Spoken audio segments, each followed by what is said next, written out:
Hold on, you don't send one of your buddy in Mark Discord this morning to go fucking tarnish my name and tell people that I'm a scammer? How Guy that many you times, know how would much money know. have I paid? Mark, Wait a minute, how much money have I you gotta paid listen me. mentorship? How much money have I Listen me. paid with you mentorship? How Listen much? me. Not And right. fuck you and your fucking buddy. So, right, Bitch ass nigga. right. Bitch ass nigga. You gonna Kurt, you talk, ain't big you gonna enough. come You're up not big here, enough, Kurt. you gonna come Well, Did I well, not well. run 5 loads for you? Did I not run 5 loads for you? You let your buddy go in a Discord and drop in a Discord about me robbing and y'all gonna beat me. You put hands on me and shoot you and him. Kurt, You you hear can't what I beat just me. said? Kurt, Okay. you can't All beat right, me. so How much am I getting paid a okay, rate all per right, all right. mile? Alright. My As a cost matter per of fact, mile is none of your business. I'ma tell you this as a man. The next time you gonna pull up on me, don't use a bitch ass nigga to do it. You can't beat me, Kurt. I will whoop your ass, man. You can't grab no hammer. You talk all that shit. You ain't say nothing when we was in the back of that truck. Strength to When beat we me. was in the back of that truck, what you The people at Truck Stop then teamed up with the boy Mark the Mentor. Are you ready to take your trucking business to the next level? With Truck Stop Pro, you get access to the best load board in the game, giving you the tools to find higher paying loads and streamline your operation. And right now, you can try the Pro plan free for 30 days, a $159 value. Click the link in the description to claim your free Pro plan and start making smarter moves for your trucking business today. Warning: the following content contains strong language and may not be suitable for children. This content is primarily for adults as this is a trucking channel and truckers have filthy mouths. Please don't tweak if I say viewer discretion is advised. Sweet. All right, what's up? All right, what's going on? What's going on? Long overdue, highly requested. Mark After Dark, episode 1. All right, we're gonna give it a try. I'm not gonna promise nothing. People been asking me to do this for a long time. I know I got a lot of subscribers that work that night shift, Amazon relays, so on and so forth. Guys that's driving over the road, people that prefer to drive overnight, sleep during the day. We're gonna give it a try.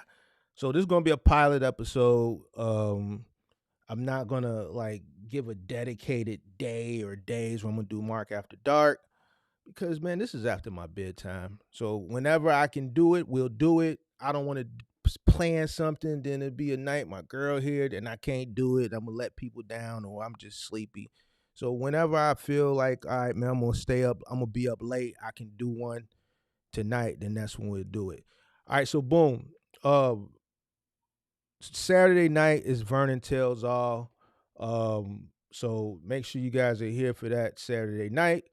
Um this is something that both guys agreed to do. Vernon is going to come up and do his tell all because Kirk did get 2 hours to talk last Friday before Vernon ever came up. So it's only right that Vernon gets his time to speak by himself, and who knows what may happen after that. So be here Saturday, 7 p.m. Central Time for that. All right, so look, the first episode of this Mark After Dark, I want to react to Anton After Dark over there. You was over there creeping, trolling people. Shout out to you, UK Hemi. Appreciate that super chat. So Black Wednesday, we were talking to him, and I spent 6 hours on Thanksgiving Eve trying to talk to this kid. He still fought us tooth and nail, fought me tooth and nail. I ended up talking to him again, like maybe right after that, before Christmas. Couldn't really get through to him. He started back making content on his channel. He did make the move to Dallas. He ended up coming back into the Discord. I had a conversation with him again. He got upset and stormed out of the Discord frustrated. And then recently, for those that follow the channel, he came up on the call-in show about 2 or 3 weeks ago. And this time he had a different attitude. It seemed like he was more apt to listen to what I said because I believe reality struck in. He made that move to Dallas. Remember, he was struggling living in his parents' home. And I was telling him, like, listen, if you take a wife and 3 little bitty kids under 5 to Dallas, making $200 a day is not going to be enough. That's when the real world is going to set in. Well, he's back. I got a notification in the Discord today that he's finally back on YouTube creating content, and he's giving us an update. He didn't come back to Big Mark, but he did an update on his channel, and we're going to do a reaction to it. And I think this is going to be great because it's late, and Daniel knows how I am, and he watches the channel. He's an MGM member, so he's probably watching right now. So Daniel, it's Mark After Dark. So don't get. We're going to keep it authentic. Hey, what's going on, guys? This is Daniel. This is the Millionaire McQueen journey. Currently, I just took a long break from YouTube.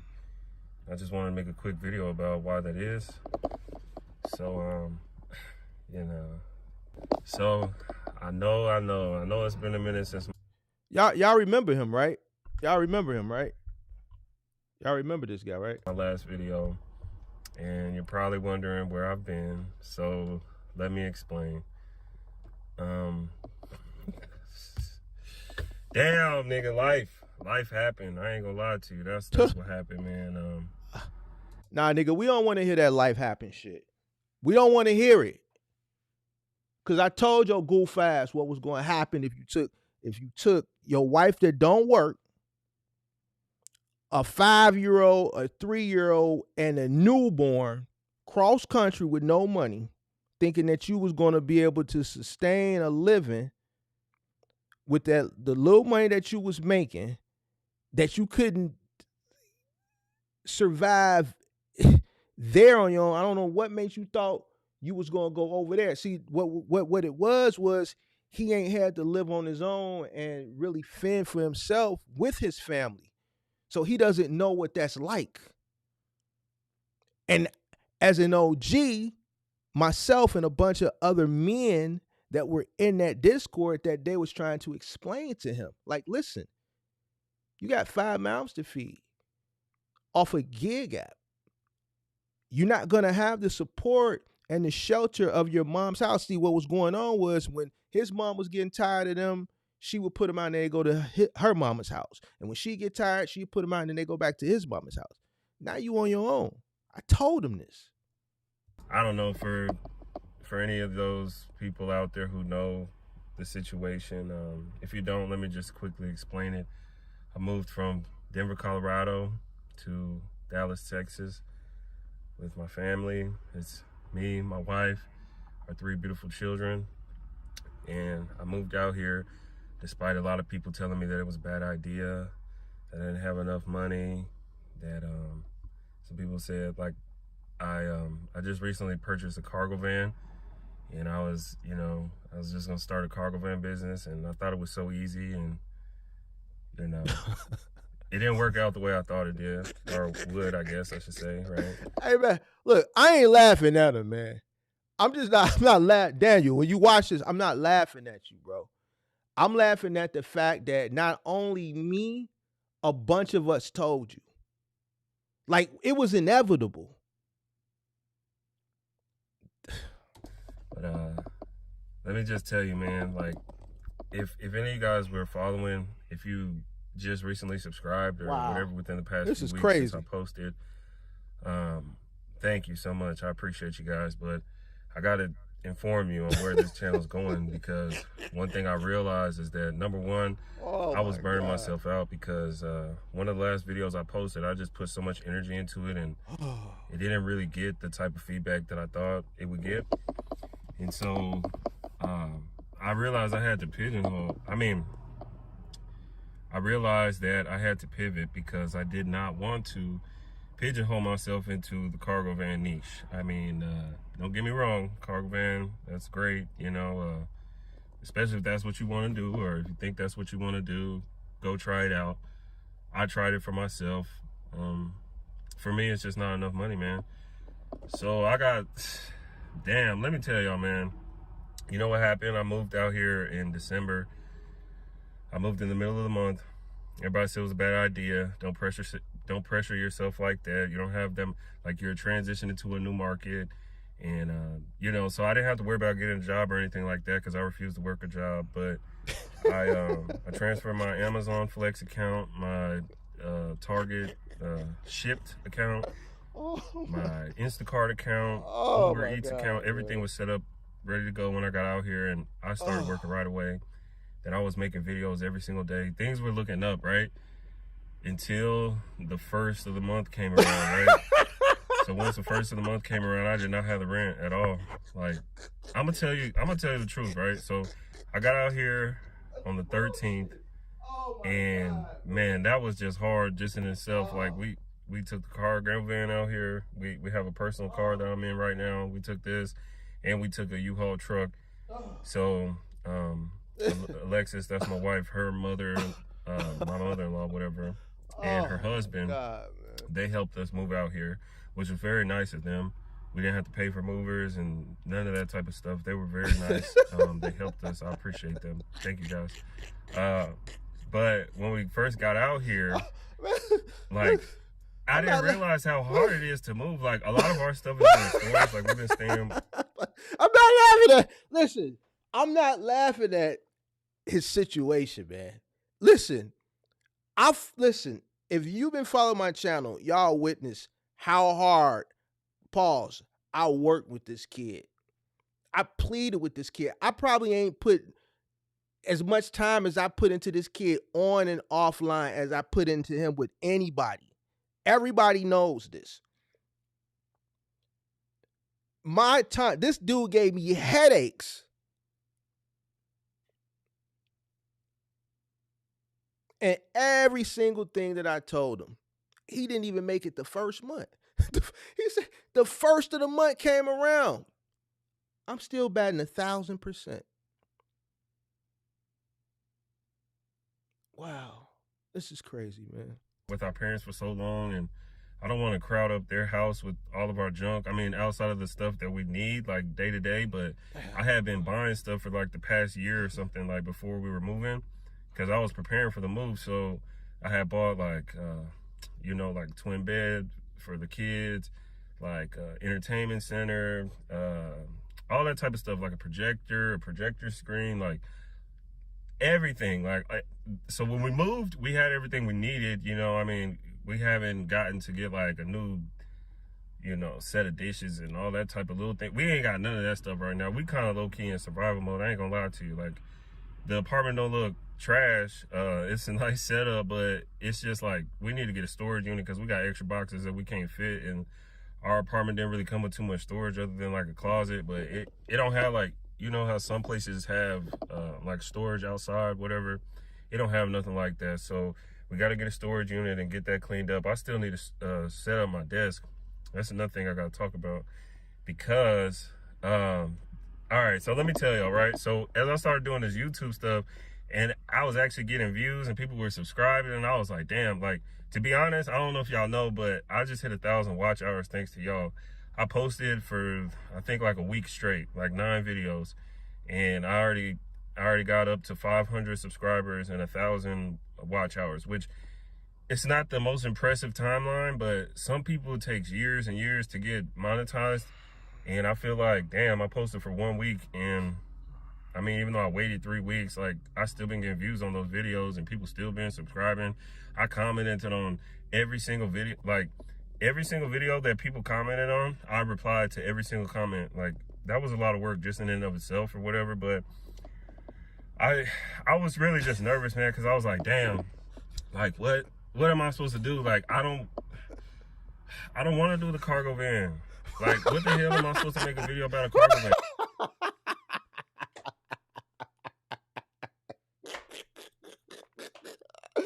Oh my God. Now you don't want to do the cargo van, man.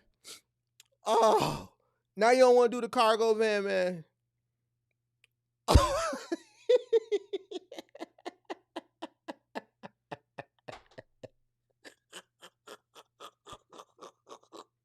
What is wrong with this dude, man? What is wrong? Daniel, what is wrong with you, man? Folks, what is wrong with Buddy ass, man? That man said, look, man, I don't want to do the... Bro, I fought this man tooth and nail. Reality done hit this cat. Told his goofy ass.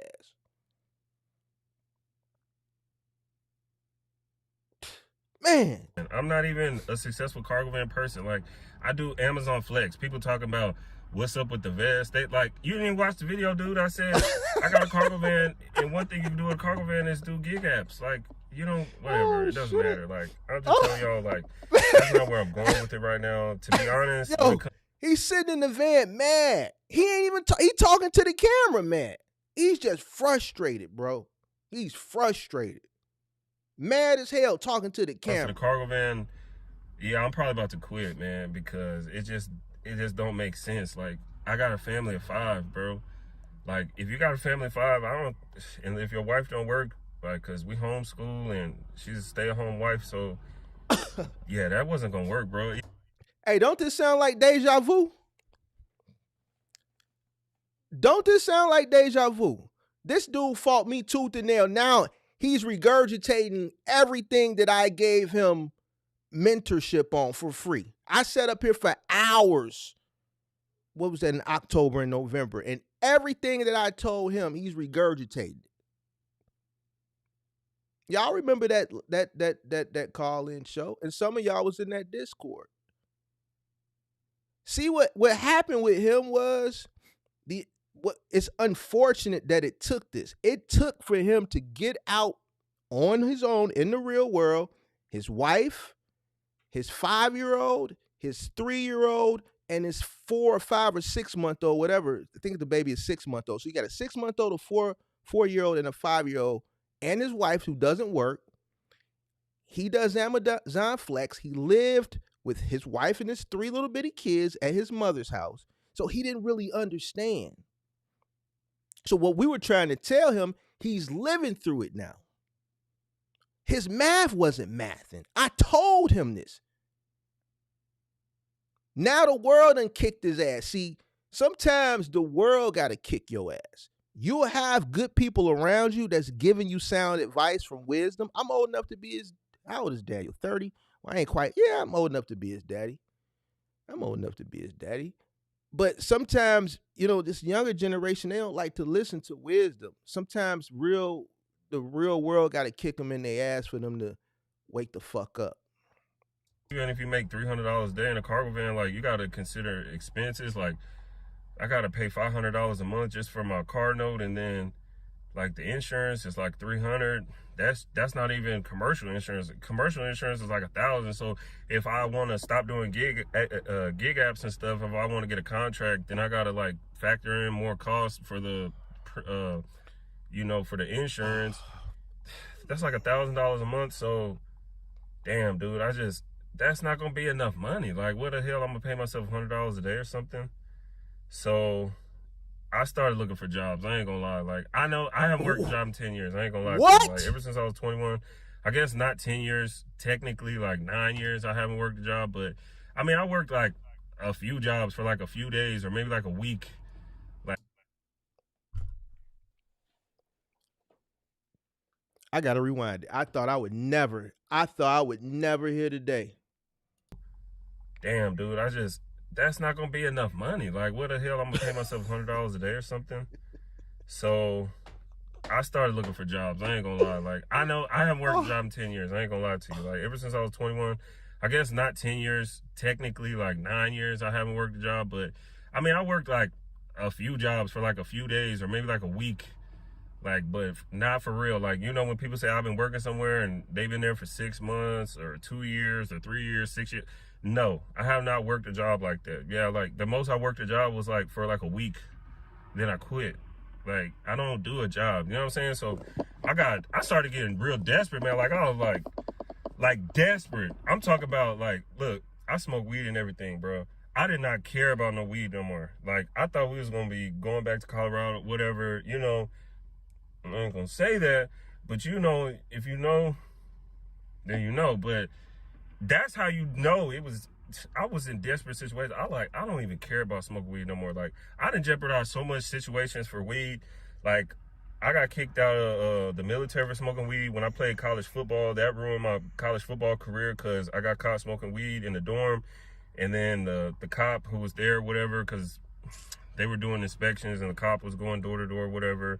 And my dumb ass smoked that day, like, right as they doing the inspection. That was just stupid. But the cop, he just knew, like, I was wearing, like, the football attire, man. He just knew, like, he knew I was a football player. He was like, do you want me to tell the coach, or do you like, you know? And so coach took away my scholarship, and basically I stopped playing football. I realized I wasn't passionate about that anyways, because if I was passionate about it, I probably would have been smoking weed. Because Hey, Daniel, man, you look like you've been tweaking for a long time.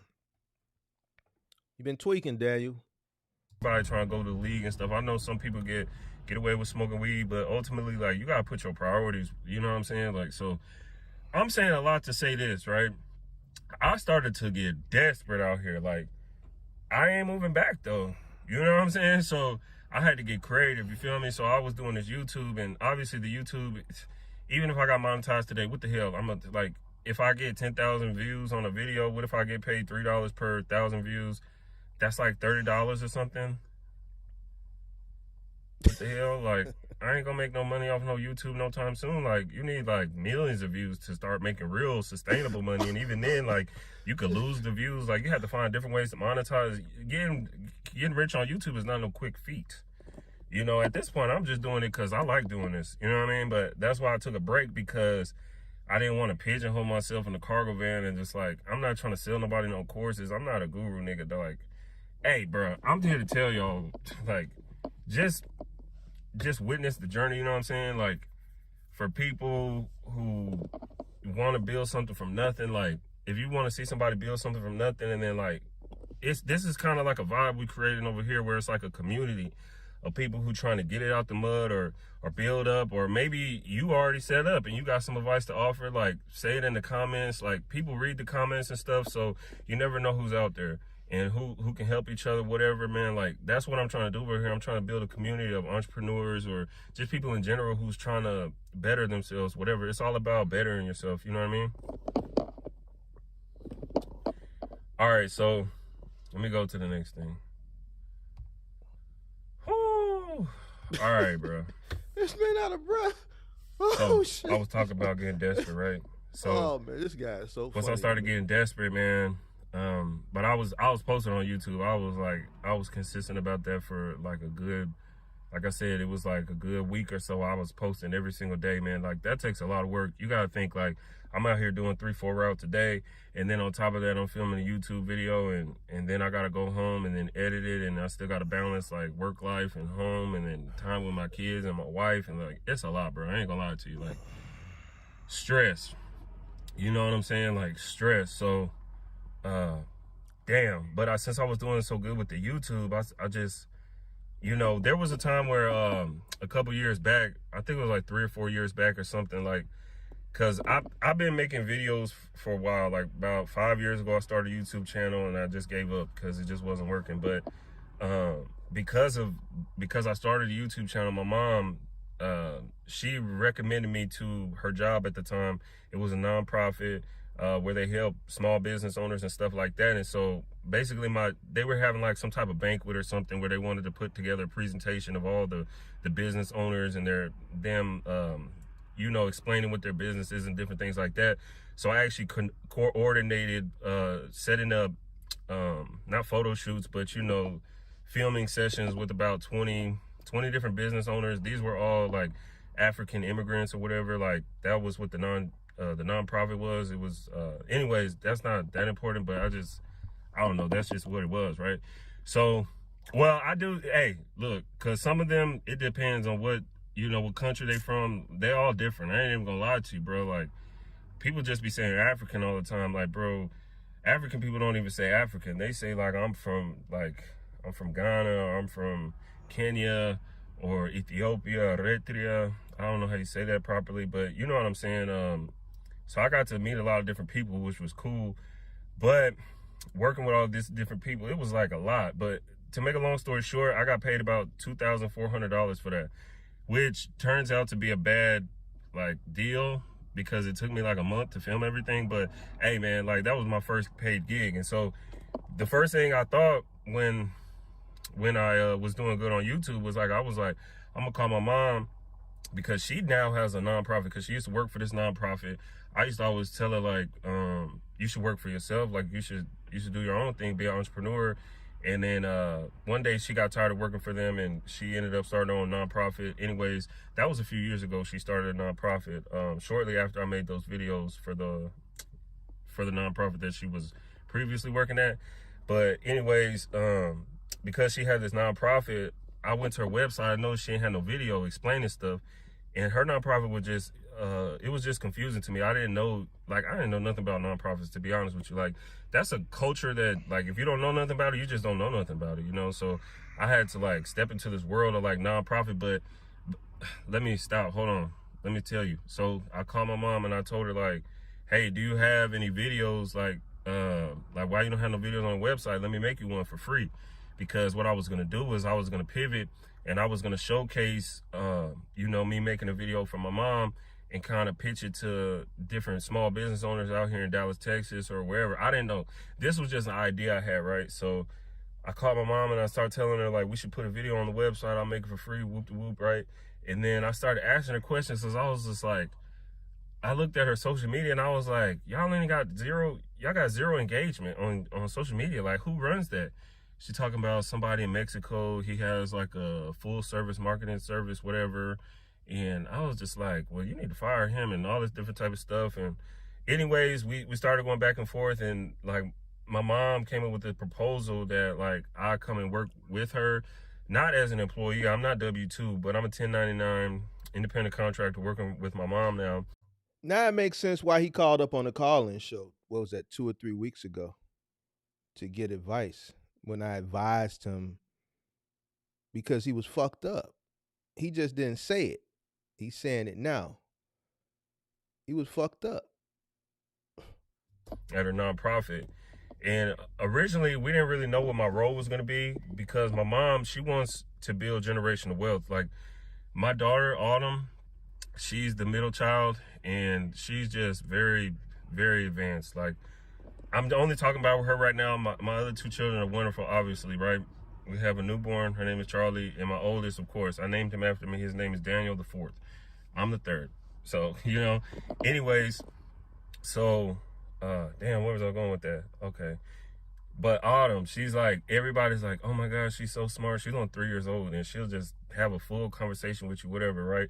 So my mom is like, oh no, we need to groom her to work for the nonprofit. And I kept telling her, like, nah, I'm building businesses. Like, I got this cargo van and I got this. And then, I'm a just have like 30 businesses one day. Like, I'm telling y'all, but I was just being reckless, like not working a job, like while trying to build up a business. That's just wild, bro. Like, for whatever reason, I just didn't want to work a job. It just wouldn't make me happy. Like, I just don't want to work for nobody. Like, so anyways, I don't want to ramble on too long. I just want to kind of tell y'all what's been going on. You feel me? So basically, I started working with the nonprofit, and for the past 2 weeks, man, I've been working with my mom every single day. Like, I've been trying to fix the website, fix the mission statement, rebrand, all this different type of stuff. I'm having to go back and forth with her because she's not trying to get rid of the guy that's handling her media, even though he's clearly incompetent and the website don't make sense. There was broken links on the website. I looked on the mobile version on my phone, and it's not formatted correctly and all this different type of stuff. And I'm like, Mom, I know how to do all this stuff. And I mean, I've built websites and stuff before because What you saying, Superman? Don't hold him accountable? Man, you seen, man, how many hours did I put in with this kid? Okay, let's see. Thanksgiving Eve, when I could have been doing something more important with my family, something that, it was a bunch of us in there. That was like 4:30 to 10 o'clock that night. I think I damn near was falling asleep. 6 hours that day. 2 hours on the first live stream. The second live stream was like 2 hours. The last live stream, like 2-3 weeks ago, that was like an hour.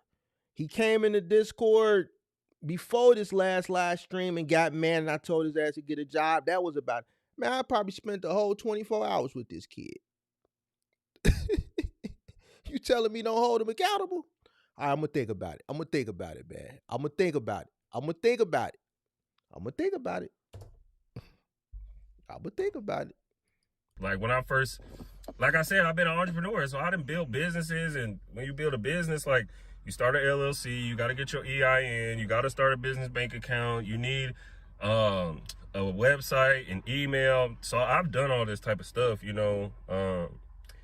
I didn't go anywhere with any of these. Like, all these LLCs have been closed since then, and I didn't make any money, but I learned how to build a website and do all these different type of things. And I'm like, Mom, it's really not that hard. Especially, I asked the guy who set up the website or whatever. I said, well, what service provider is it through? And he said WordPress. And I'm like, I know how to use WordPress. I tried to explain to my mom, like, it's easy. WordPress is easy, whatever, right? But she's just seeing all this value in this guy. And so basically he has like this work order submit form. So she's like, all right, all these fixes that you want, all these changes. And keep in mind, we're trying to like do something right now where we need to build marketing funnels. I don't know if y'all know what that is. That's like, it's kind of like when you see an ad on Facebook, they're talking about, hey man, you want to know how to make money? Click the link below, schedule a webinar, whatever. Then they do it like it's live or whatever. It's like a webinar, right? So that's a marketing funnel. So I thought that for one of the programs we have at the nonprofit, in order to get people to sign up, I wanted them to know more about what our offer is. And so I said we should do a webinar. And I said, you know, to run the ads, we should have a video.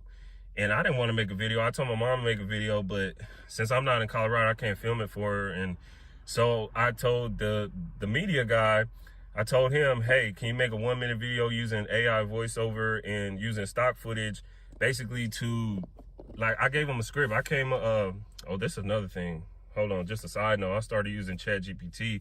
That's how I kind of like, that's like, for real, I need to make a whole nother video on ChatGPT and how it's basically saving my life. I ain't even gonna lie to you, because that's how I was able to make those YouTube videos so quick, because the ChatGPT was just helping me come up with ideas and, you know, whatever. That's why, anyways, to make a long story short, the guy, I put in basically I came up with the script using AI and I gave it to him. And I'm thinking this is a simple task. I was like, damn, he should have that done by the end of the day, but I'll give him till tomorrow. You know, like he let me choose. Like when you go to the work order submit form, it says like, when do you need it by?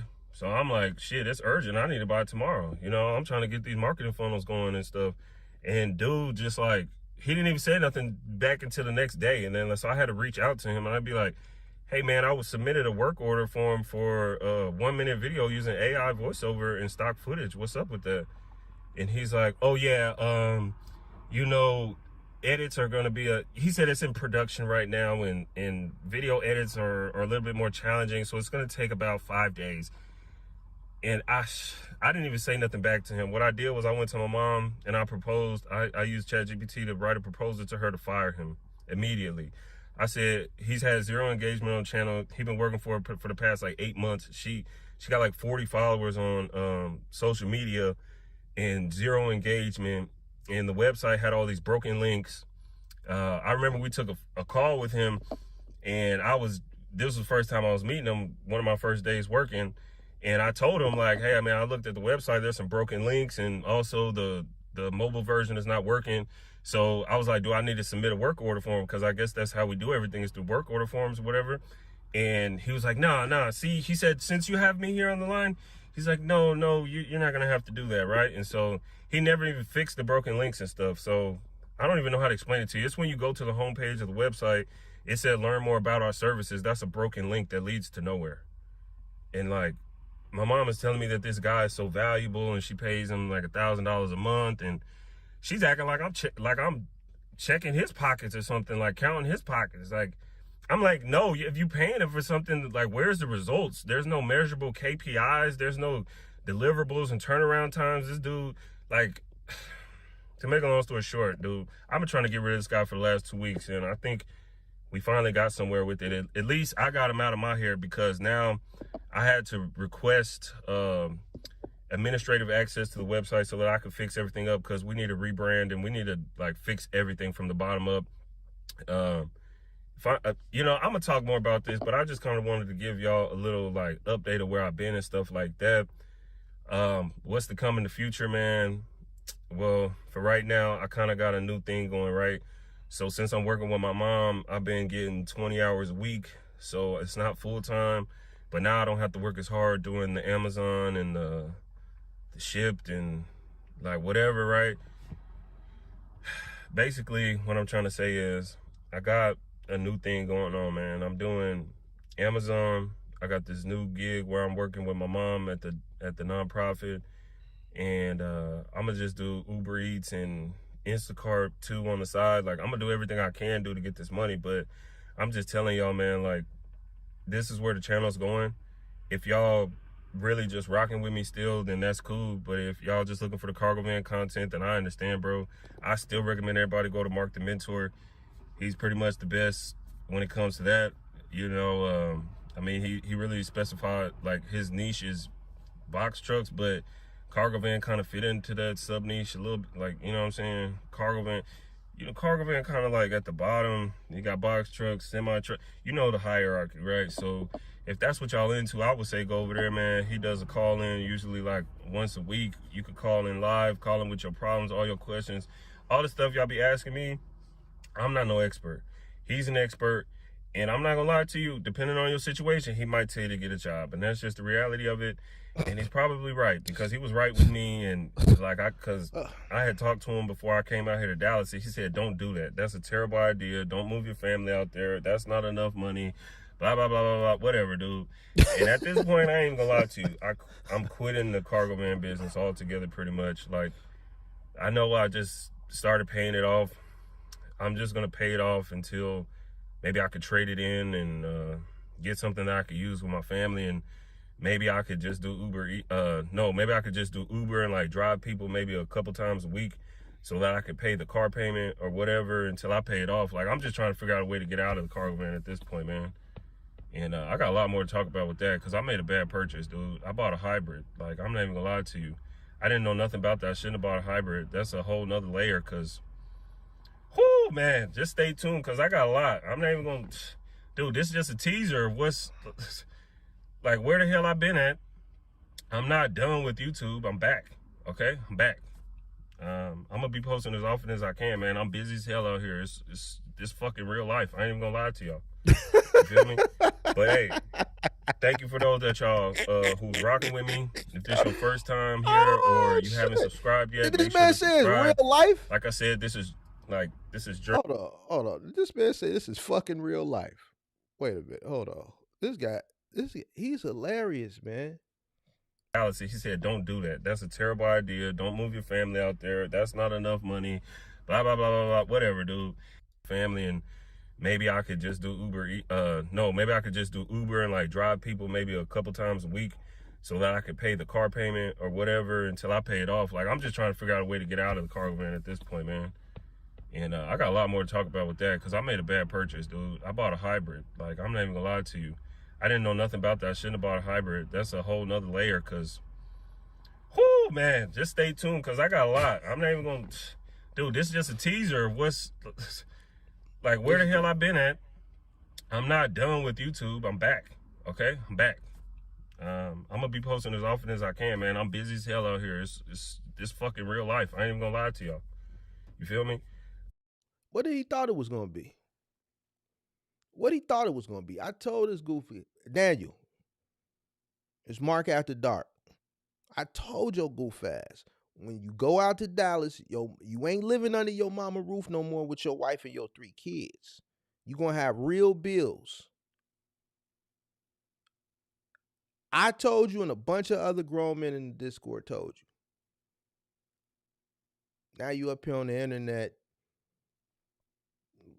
wooing like Ric Flair. Well, I'm glad he finally listened to me. I'm glad he finally listened. I'm glad he gave me my credit. I'm glad he listened. I just wish he would have listened. I wish it wouldn't have taken real life situations. I don't understand why people want to learn the hard way, man. I wish I would have had a person like me 20 years ago. I wish. Luckily for me, I'm a self-starter, and I'm a hustler, and I like money and things like that. But man, if I would have had someone that would have given me the information, the game, just about life, and not even just about business, just about life.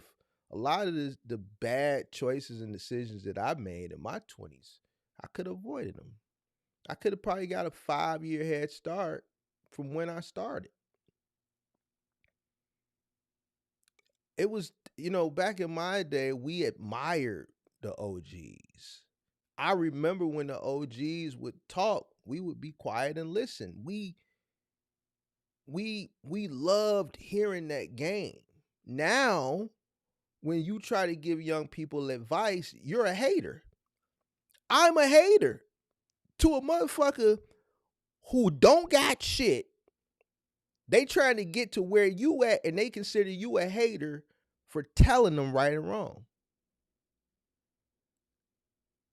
I guess the definition of hater changed, because to me, a hater is a person who is jealous and envious. And you tell a person who ain't got shit the right from wrong, and they consider you a hater. You trying to get what I got, and I'm the hater.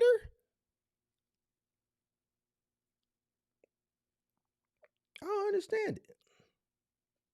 I don't get it. But hey, thank you for those that y'all who's rocking with me. If this your first time here or you haven't subscribed yet, make sure to subscribe. Like I said, this is journey-based content. It's my journey to become a millionaire. It's how I've balanced being an entrepreneur, being married, having kids, struggling, like trying to build a more stable life. I done took some steps forward, man. And I'm out here still. It's February. I didn't pay the rent again, but I'm gonna pay it by next Friday. I already set it up. I paid half my rent, whatever, I paid half today, whatever. I'm not really too worried about it because I got a job. Like I said, not a W-2, but shit, my mom put me on for 20 hours.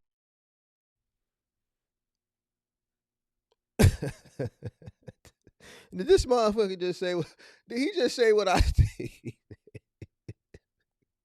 I'm not laughing at this man. Listen, even if I was laughing at him, I can laugh at him because y'all know the work I put in with this kid. Did this motherfucker just say, look, I don't care, man. I still didn't pay rent the second month. I just paid half today. But whatever, man. Did this motherfucker say whatever, man? Having kids, struggling, trying to build a more stable life. I done took some steps forward, man. And I'm out here still. It's February. I didn't pay the rent again, but I'm gonna pay it by next Friday. I already set it up. I paid half my rent, whatever. I paid half today, whatever. I'm not really too worried about it because I got a job. Like I said, not a W-2, but shit, my mom put me on for 20 hours per week. That's consistent income that I could focus on. And she said as I help her grow the nonprofit and she gets more grants and she has more money to pay me more, then I could get more hours and maybe one day get a raise and stuff like that. So I'm just working my ass off, bro. That's what I said. I'm gonna tell y'all more, but I just want to keep this kind of short and sweet, whatever. But I appreciate y'all, man. Once again, my name is Daniel. I'm out of here. All right, have a good one. Look, man, go follow him, man. I gave him a thumbs up already. Oh, I ain't even subscribed to him. I'm gonna subscribe to him. I ain't even subscribed to him. All right, so look, go subscribe to Daniel, man.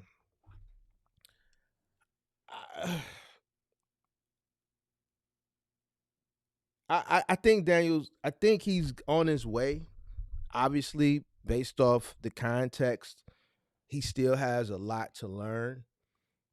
I don't like the way he ended the video where, he's been okay, so he's had to pay rent twice, and both times he was late.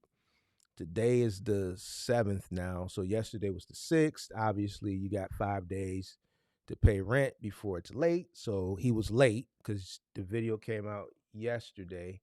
So he was a day late. He's probably going to get a late fee, obviously, because he made a partial payment of half. So everything that I said was going to happen is happening.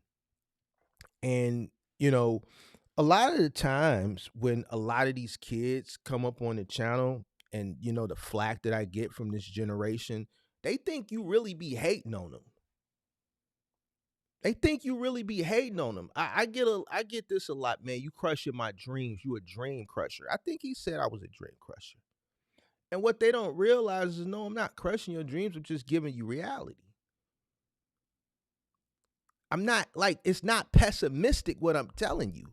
It's reality. There's no way, like, the shit that these kids be saying to me, it's they want to make things that are impossible possible, and shit just don't work like that. If you got 5 mouths to feed, you can't do it off a gig app. That's why I gotta salute Cars and Cribs. Cars and Cribs put out a video the other day, and he just came clean. Now, this isn't a conversation that I had with Cars and Cribs prior to him putting a video out, but he put a video out the other day. I don't know what came. I'm gonna hit him up probably tomorrow, and I'm gonna ask him, like, what made you put that video out? Probably because he knew his influence. Now, I know that Cars and Cribs got other shit going on, and that what he was doing with the gigs wasn't covering his cost of living. I don't even think it was covering the cost of. He got a new Mercedes-Benz, the longest wheelbase Mercedes-Benz Sprinter. Those gig apps ain't covering that. So he came out and said, listen, you can't run a business off gig apps. I think he must have realized his influence, and people probably were going out and buying cargo vans thinking that they could run a business off gigs because they see him doing it. It's just not the case. So salute to him for, letting people know that you can't do it. And that's all I was trying to tell this kid. You can't build a business off of something that has the word gig in it. Gig. Something that you use to supplement. It's not something that you can build on. You can't build a business on a gig app.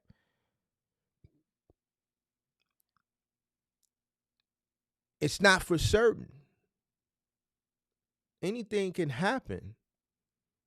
We see what happens every holiday season. They open the floodgates. They saturate the market. And then guess what? When the holiday season is over, they don't kick those people back onto the waiting list.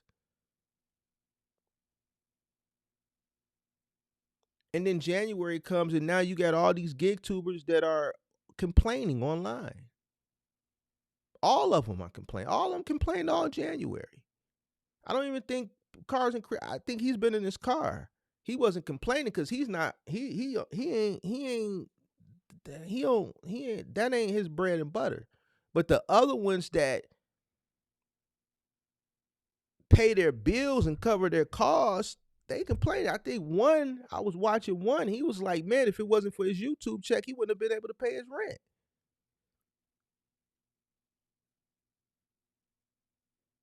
That's all I was trying to tell this kid.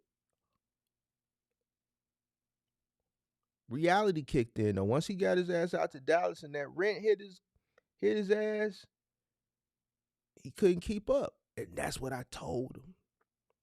For the past 10 years, he's been jumping from mama-in-law to his mama house.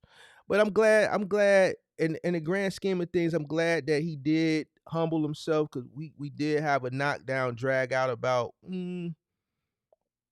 maybe the beginning of this month or end of December, and he stormed out of the Discord, and then he came back. I guess that's when he hit. And to be honest with you, there's been quite a few people that have come to me this week that, like, it's getting tough out here. January, it happens every year around this time. His situation is different. He was going to deal with that situation if it was the middle of the summer. But, a lot of y'all guys that watch me that's young, y'all just got to listen, man. Ain't nobody hating on you because you don't have nothing to hate on. You trying to get it and figure it out. So you should listen to somebody that's been already where you trying to go, because I know what you need to avoid, and I can give you an express route to where you trying to go, man. Nobody not trying to crush your dreams, trying to prevent you from failing. So I don't know. I wish Daniel the best of luck. I'm pretty sure we're gonna hear from Daniel again. He's a MGM member, and Daniel, if you watching this, man, keep pushing. You need to focus. Focus on something. You focus on something, man. Find one good thing and work on it, and try to be the best at that, bro. For real. Go get you another job. If you working 20 hours with your mom, go get you another job. Go work another 20, 30 hours somewhere else. Go work another 40 hours somewhere else. Daniel, you should be working 60 hours. You should be working no less than 60 hours, Daniel. And I know you're going to watch this. You got 3 under 5 and a wife that don't work. You need to be working 60 hours a week. If your wife ain't working, you got a 6-month-old, a 4-year-old, a 3-year-old, a 5-year-old, you need to be working 60 hours a week. Now, you've seen that I'm right. So you need to listen to me on this one too. You need 60 hours, big dog.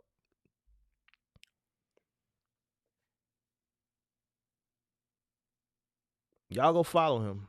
Y'all go follow Millionaire McQueen. What is this channel? Let me just pull it back up. Y'all go follow Millionaire McQueen, man. Watch his content, man. Watch his journey.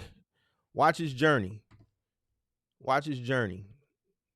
You never know. You might get some entertainment out of it. Let's see what you got. Oh, Kelvin. Kelvin, you watch Millionaire McQueen. You gotta have that fire in you to make things work. Nothing come easy. If you want to succeed, you gotta earn it. I was homeless last year with my wife and had to put in that work. Now, mind you, some of these jobs are ridiculous, but it gives me a paycheck to survive. And see, this is where I get into it with Kelvin at every time in the Discord. Kelvin thinks working jobs are ridiculous and that companies don't care. And I have to always get on him that, listen, no one cares. You have a job, you go to work, you do your job, and you go home. Like, y'all gotta, Kelvin, you gotta stop getting in your feelings about if the job cares. Nobody cares.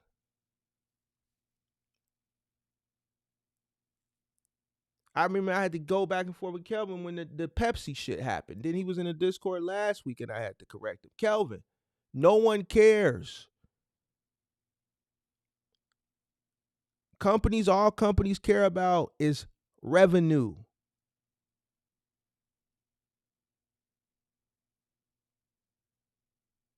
I'm going to do some business, but understand it takes time to build up, so it's like a flower that's growing, but understand it's a lot of patience and nothing comes overnight, but do what you feel best for you and your family, but I'm just giving my opinion.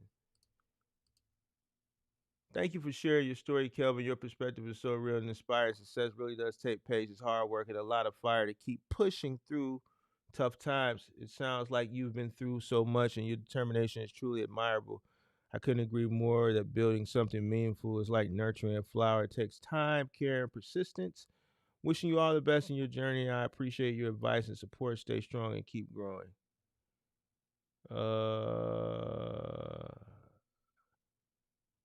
All right, yeah, make sure y'all go follow this kid, Daniel, Mr. Millionaire McQueen. I don't know. Let's see what we got in the chat, man. Mark After Dark. Why do people down to 9 to 5 so much? They acting like they not where we all started. It's the society. It's where we at today in society.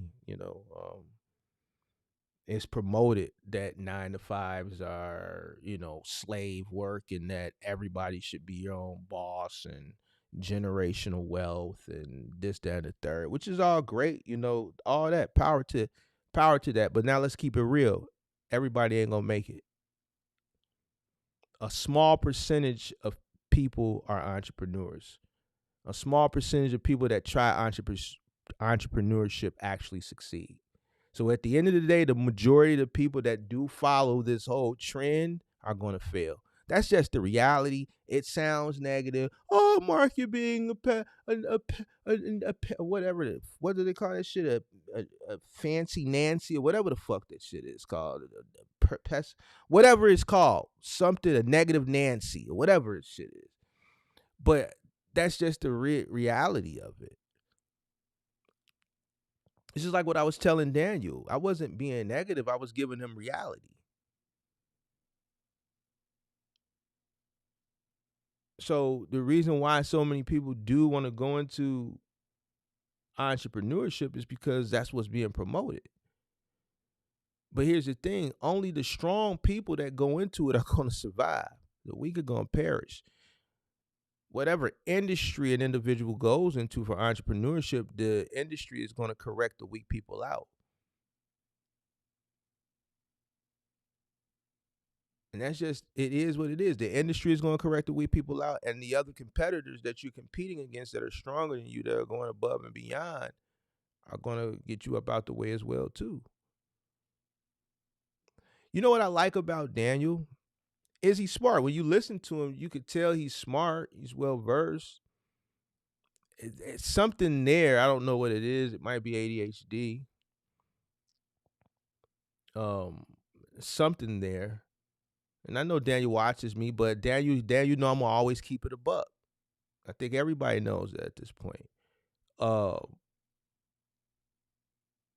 The reason why I think I've given Daniel so much of my time and really tried to help him is because I do think he's smart, and I do think if certain things didn't occur, I think Daniel would be a successful business owner. I do. The unfortunate thing, which is really not unfortunate, is he made choices and decisions early on in life that are kind of stifling, him from really, sacrificing to the full extent that I think he needs to sacrifice to make whatever entrepreneurial dream of his come into fruition, right? Having a wife and having 3 little bitty children that are under, I think all his children are under 6. He has a newborn. That's a lot of responsibility, and your wife doesn't work, right? So the sacrifices that an entrepreneur needs to make each time he had a child, it's taking him further and further away of making those sacrifices. The sacrifices that he needs to make each choice he made in life, and we know those choices that he made, is pushing him farther and farther away. Not to say that it can't be done, but there's resources that he needs. But then there's also the fact that he needs to earn to take care of his family, right? Because he's the only source of income in the household while they homeschool their kids, because you guys know his beliefs. He doesn't believe in the educational system, so on and so forth. He's spoken on that many times. He thinks it's bullshit. And his wife is stay at home. Obviously, she stay at home to educate the kids. She's a stay at home. She's a homemaker. She's a stay at home mom.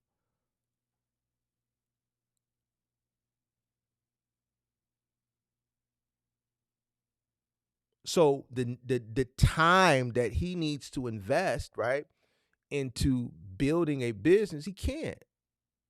You got a 6-month-old, a 3-year-old, and a 5-year-old, and a wife that don't work. You got to go earn. And those 20 hours ain't enough. Like Bobby is saying, Booby is saying. He needs to be working 60 hours at least. So even with him working the 20 hours, and Daniel, I know you listening. I know you going to watch the replay. Them 20 hours ain't enough. And DoorDash and Uber Eats ain't going to make up. It's not going to be enough to supplement. You need a job.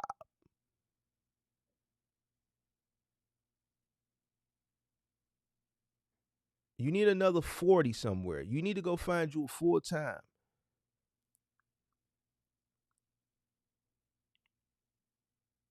And that's just the truth. And see, this is what I was telling him. When you decide to have a family, that's a huge responsibility. And sometimes now you have to put your dreams and your admirations on the back burner because they come first. In this situation, In this situation, he has to put them first.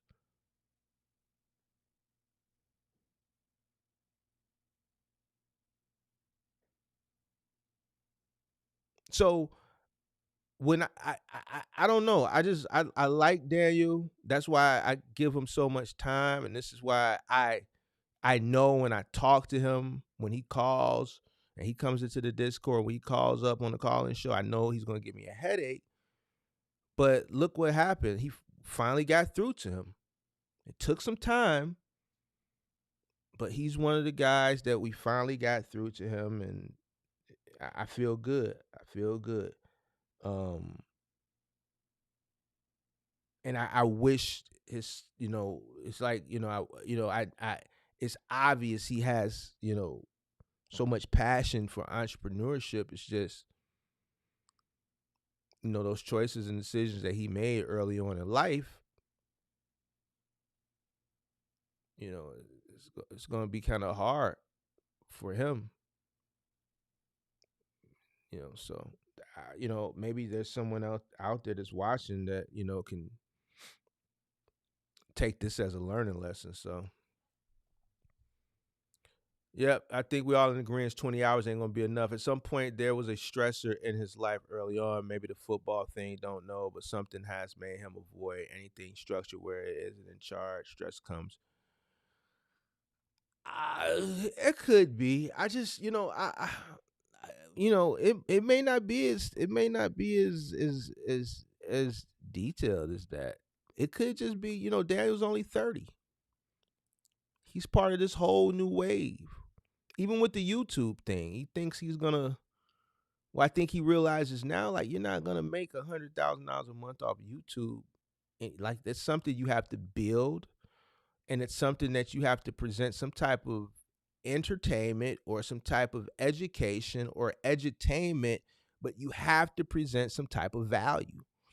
When he says he's building a community, I saw somebody put something in the chat. Oh, I ain't going over there. He can't, so he has to, and I'm not going to tell him that, but I think that journey-based content, I think those days, they're not numbered. There's some guys that are still doing numbers, but YouTube is just like anything.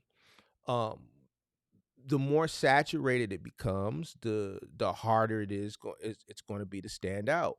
I think the last era of just uh, create a page and just do really good, I think that came during the pandemic, especially in this niche. But it's hard now, right? There's so many people that are turning to YouTube to supplement their income and creating pages and trying to do journey-based content because they don't have any value that they could provide, right, as far as from an educational standpoint, because they're still trying to figure things out themselves. So they haven't had a level of success where they can go back and pass that information on, and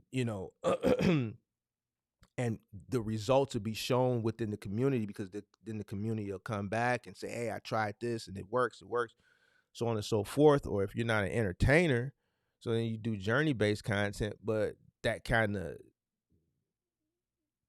died off once the pandemic ended. So, and now since so many people are on YouTube, the cream is rising to the top. It's harder to break out now unless you can provide some real value. So if he's going to do this, he really has to stick to it with his journey-based content and not give up and just roll with the punches if he has time. So, it says crazy listening to the video and you can tell he heard what you said. He even laid it out, just chose to go anyway. And see, that's where I just wish he would have took heed to what I was saying back in November when I said don't do it, because like anybody, like, it was a beautiful thing. Not New Year's, Thanksgiving Eve, when it was just a bunch of us men that were really talking to that kid, and we were coming from a place of just experience. Like the math was easy for, like, just talking to him, like the math wasn't mathing. It's just he hadn't experienced living on his own. Within the past 10 years, he's gotten married. and he's had 3 kids. And he's been bouncing from her house to his mother's house, her mother's house to his mother's house. So they really haven't, I think he said they tried to do it on their own one time, and within a few months they were back at one of their parents' houses. So his math wasn't mathing. We did the math on the show, and it just, like, I don't know what he was thinking. I think what I was telling him, he was also hearing that at home. He was probably hearing it from his mother. He was probably hearing it from her mother. So I think when he left, that was a getaway attempt. He wanted to get away because obviously we've seen him come up on the show. He gets frustrated when you tell him, the right thing. And I think his mother probably was on him. I think her mother probably was on him. I think maybe they're friends. I think I heard him mention that maybe her friends. You know what I'm saying? So he wanted to get away from that. But that wasn't the smart idea. And he's having to deal with it now. Like, living on your own is not easy, especially when you got 5 people to take care of off of Amazon Flex. It doesn't make sense. You had to learn the hard way. I'm gonna keep him in my prayers. I've given this kid $1 million worth of game. He's now listening, but hopefully he continues to listen. I wish he would have listened before he made that move to Dallas. But what can you do? Dad says, how can I get on the chat with you, dog? You gotta join the Discord. I'll be in the Discord, big dog. I'll be in the Discord. Nope, tonight's the first night. We just giving it a try. Just want to touch my overnight crew. I've been, this late night or after dark with Mark is something that's been suggested to me for at least about 6 months now. I've been hinting at it. Just now we're just trying to break it. So nothing I'm gonna have scheduled. It's not like I'm not gonna do it like every Thursday night. Just whenever. I'm gonna try to do it at least once a week. Not gonna set a specific date because I just don't want to be able to stick to something, man. So we're gonna try to get at least one in a week, and we'll have topics. I want to do trucking topics, but then I want to dive a little bit outside of trucking. I want to, I may touch on some things outside of trucking too, but more adult conversation, maybe a little raunchy from time to time. So just trying something new, and then also want to, hit the guys that are out late, that are just getting started doing the Amazon relay, guys that driving overnight, guys that are at a truck stop just chilling, just try to touch different times of the day, different subscribers, man, that's all. So he got millionaire dreams with a poor mindset. If I had 3 kids, my body would have to make me.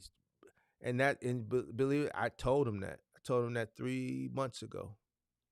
I told him that, he was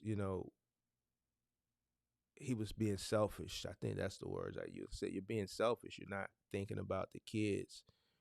The kids are the priority. It's your job to make their quality of life better. It's your job to make sure they have a good quality of life. And, I told him, I said, the more you keep chasing this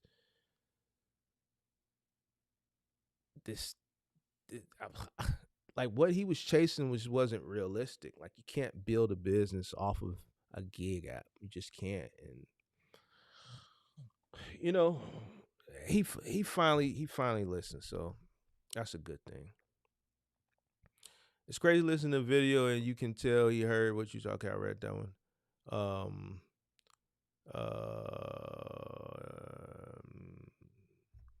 The way he says, I work for my mom, but it's not like a W-2 or nothing. I'm 1099 regardless. He's still working for someone. He downs W-2 like it's a bad thing. Yeah, he does. And I don't know why. The next time I talk to him, I'm gonna ask him, like, dude, you're an employee. And if she's paying you as a contractor, I guess he can be a contractor based on what he's doing. If he's going to do like a website and shit like that, he has an LLC structure and so on and so forth. He can be a contractor, but he needs to go. Listen, if I was Daniel, if you listening, you can work the 20 hours for your mom. Man, go to Walmart, go to Sam's Club, push carts, be a cart attendant. What they paying, what, 17, 18, $20 an hour? Be a cart attendant. If they're gonna pay you, let's say they pay Walmart pay you 20 or 18, let's say $20 an hour to be a cart attendant. Go be a full-time cart attendant. That'll be another $160 a day.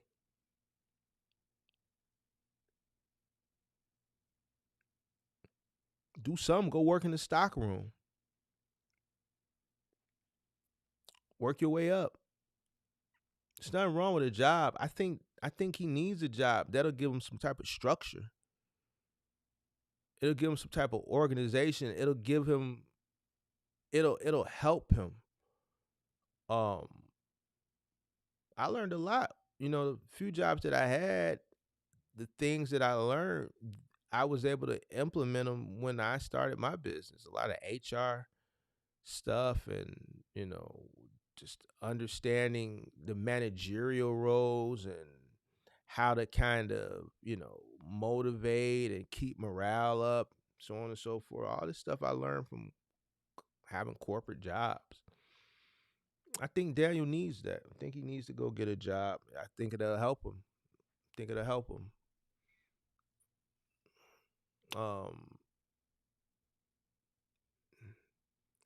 Is it still a good idea to invest in a box truck? Yeah, I think it's nothing. See, here's the thing: there's nothing wrong with the box truck industry. The box truck industry is fine. The trucking industry is fine. It's just the individuals. It just goes back to what I said a few minutes ago.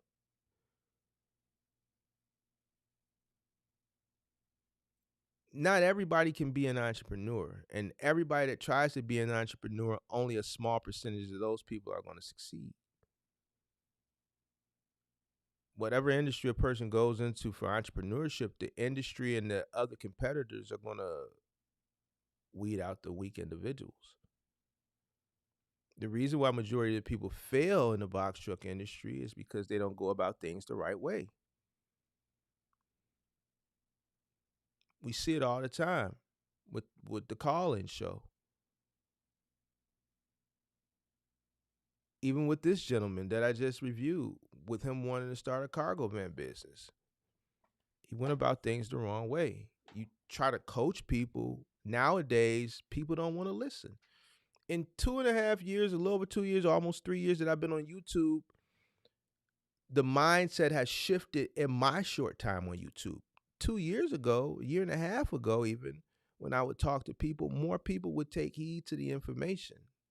They would take heed to the advice. I haven't steered anybody wrong. Now, just in this short period of time, the mindset has totally shifted. Somebody said this is the TikTok era, Mark. You're competing against the TikTok influencers because they're telling these people that they can do it with less than $5,000 and all this shit that don't make sense. Like the guy who came up a few weeks ago.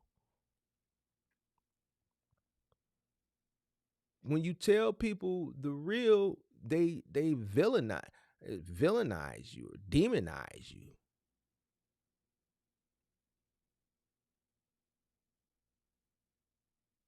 Because the way they consume information and where they consume most of their information on short form platforms like Instagram and TikTok, the guys that are over there are telling them this stuff, and it's just not true. They're contributing to the increased failure rate.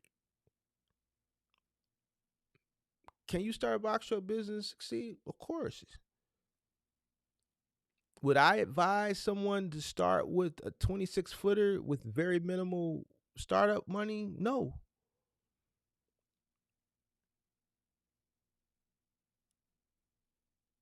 That's one of the main contributing factors. Majority of people fail. They come in with very little money, no working capital, and they fail. They don't have enough soldiers to fight the battle. What makes people think they're going to come into a business and they're going to get it out? They just going to get it right off the bat. Nah, don't work like that. It took me 8 years for me to say that I was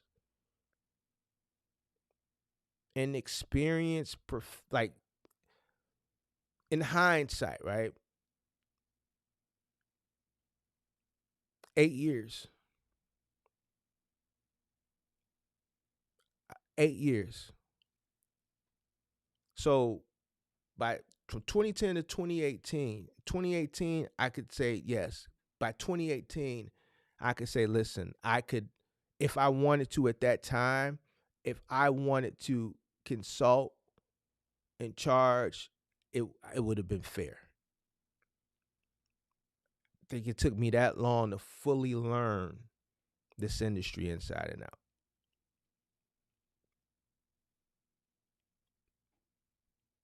First year, obviously, I was learning. Second year, I was still learning. Third year, I was learning. Fourth year, I was learning. Fifth year, still learning. Sixth year, still learning. Still encountering things that I hadn't encountered before. 2016, end of 2016, going to 2017, started cross docking. I had to learn that. Learned about warehousing. Learned about inbound freight. Learned about outbound freight. Learned about reverse logistics.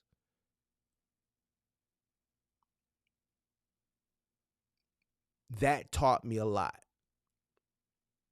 And then that was it. By the time I got that figured out, then I could say, all right, I'm an expert now. So it took me 8 years. I was profitable way before the 8 years. But the reason why I didn't fail once I started acquiring trucks is because I started with what I had from humble beginnings. I didn't have a dime when I got started. I had to use what I had. And that was a blessing. I believe if I would have had a rich grandfather and he would have gave me 30 grand to start a box truck business in 2010, I probably would have failed too. The only thing that would have saved me was the fact that it was a housing market crash and people were losing their homes, and it was just an overabundance of opportunity. That might have been the only thing that would have saved me, but I was still green. I was still ignorant. I didn't know what to do. I had to learn, right? What was my saving grace was the fact that I didn't have shit. And I started with what I had, and I worked my way, and I grew, and I learned, and I grew, and I learned. So by the time I started renting my first truck, I had some knowledge, plus I had money. By the time I bought my first truck, I walked in there and I wrote a check. 2 months later, I went in there and bought another truck and wrote a check. 2 months after that, I went back to that same truck dealership, bought another truck, wrote another check.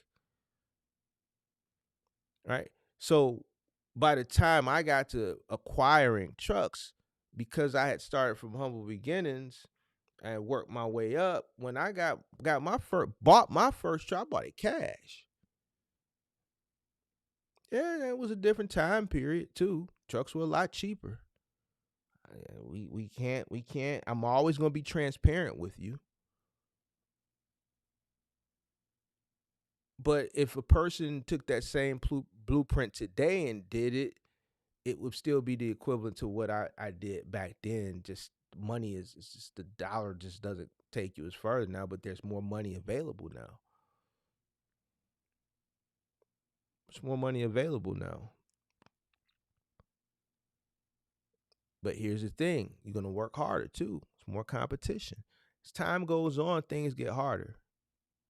That's why I don't understand when I be talking to these kids, like, why do they think that I'm trying to crush their dreams? Bro, I'll be 45 in like 19 days.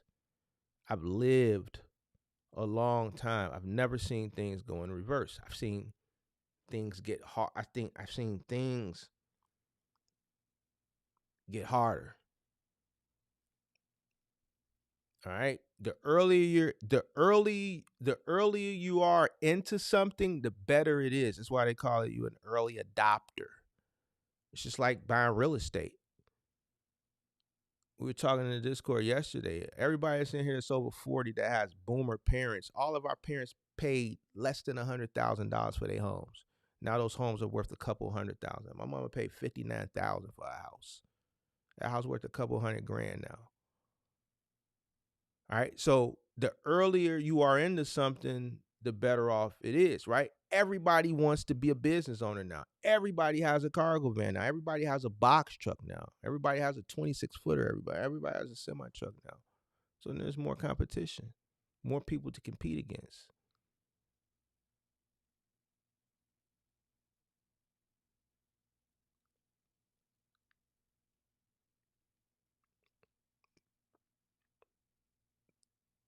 Is it good to invest if you know what you're doing? But like I tell everybody, start from humble beginnings.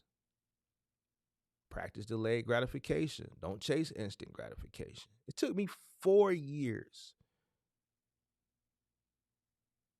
to hit the takeoff stage of the 5 stages of business growth. Only 4 years. By year 1, I was renting a 16-foot. By year 2, I was renting 3. By year 3, I was getting licensed and buying my first truck.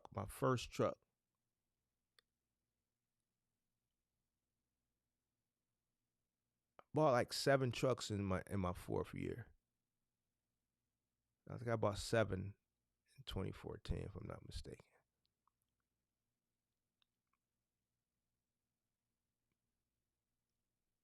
Just keep working. And that all started from a pickup truck. Could I do it today? No.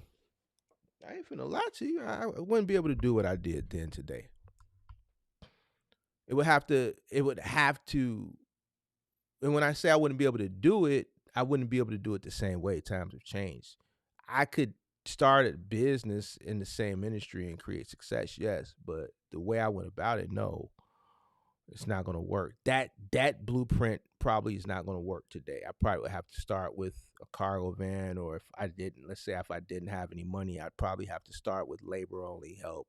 Probably go like the U-Haul and go on moving helper and start as a labor only person, U-Haul, moving helper or bellhops, and then run my bag up there off of labor because I could still charge $90 an hour off the labor, right?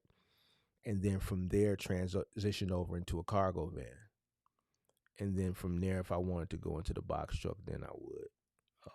That would probably be a blueprint today. But how I was able to do it with a pickup truck back then, I don't think that'll work now. So,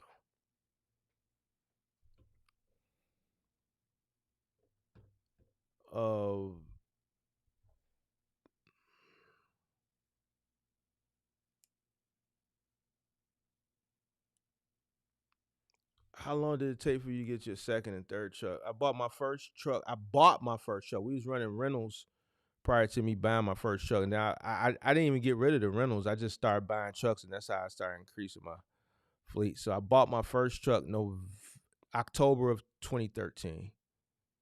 I bought my second truck January of 2014. I bought my third truck March of 2014. I bought my fourth truck April of 2014. So I bought truck 3 in March. I bought truck 4 in April. In June, beginning of June, I went and bought 2 trucks at the same time. And then like 3 months after that, I went and bought 2 more trucks. And then in December, I bought a van in September. Then in December, I went and bought 2 more trucks. So trucks was cheap back then. My first truck was $7,900. I still own that truck today. That's the one that you see at the yard, truck 1. Pippi been trying to get me to sell them. Great Polo been trying to get me to give it to him. I don't know. I just like looking at them. It's hard for me to get rid of that truck because it was my first truck. And then I kind of preserved that truck, and then truck 3 is like the one that I kind of use when people need to borrow a truck. Like I got friends that need a borrowed truck to move something, or if I need to pick something up for my mom or some stuff like that, then I use that truck. But I know Pippi and was asking me the other day, how much do I spend on storing those trucks? And I told her how much it cost me to pay to obviously to store them. And then I still have my commercial insurance. I still have my authority. I did some curry loads last year to shoot some content, and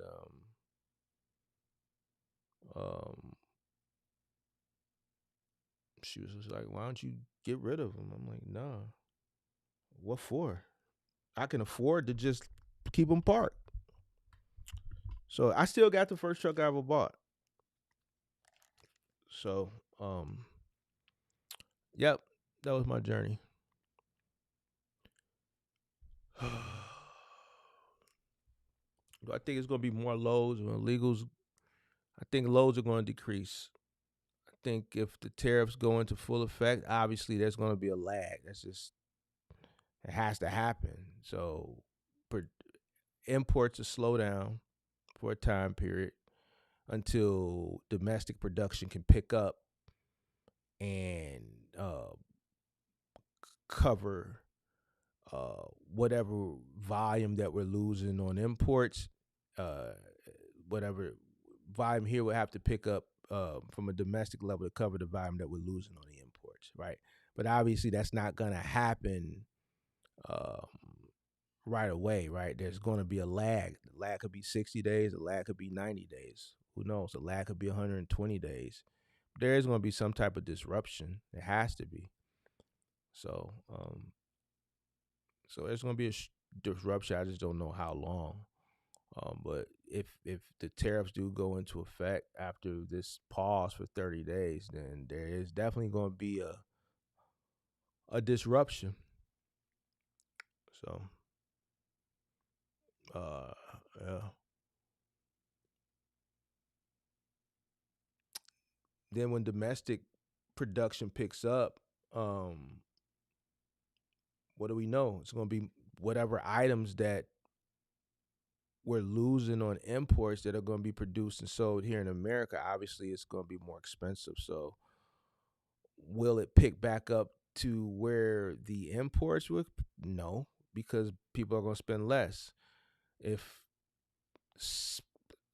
I don't know, an Allen key, if they're making Allen keys over in China for pennies, even with the shipping and the transportation and everything, and the resale is still going to come out cheaper here versus us producing Allen keys here, right? Because what do we know? Labor is a lot more expensive here. Production, everything is going to be more expensive here, and that cost is going to get passed down to the consumer. So when things go up, people are going to buy less of it. So a percentage of what we're missing on the imports will get replaced, but not all of it. So shout out to Vin Hustle for that super chat. Sweet. Hey, appreciate your content. Can you speak to the advantages of a Class A box truck versus a non-CDL beyond the obvious differences? Worth it getting my Class A for free? Thought my DSP visa. Listen, I'm going to always say if you got an opportunity to get a Class A, get a Class A. All right? There's a hierarchy in trucking. There's going to always be more opportunity with a semi-truck than a box truck. And anybody that tells you differently, they are a goddamn fool. You know what I'm saying? It's going to be always more opportunity, right? Now, would I become an owner-operator for a CDL? Would I become an owner-operator to get my own semi-truck? In this market, absolutely not. Absolutely not. And I'm speaking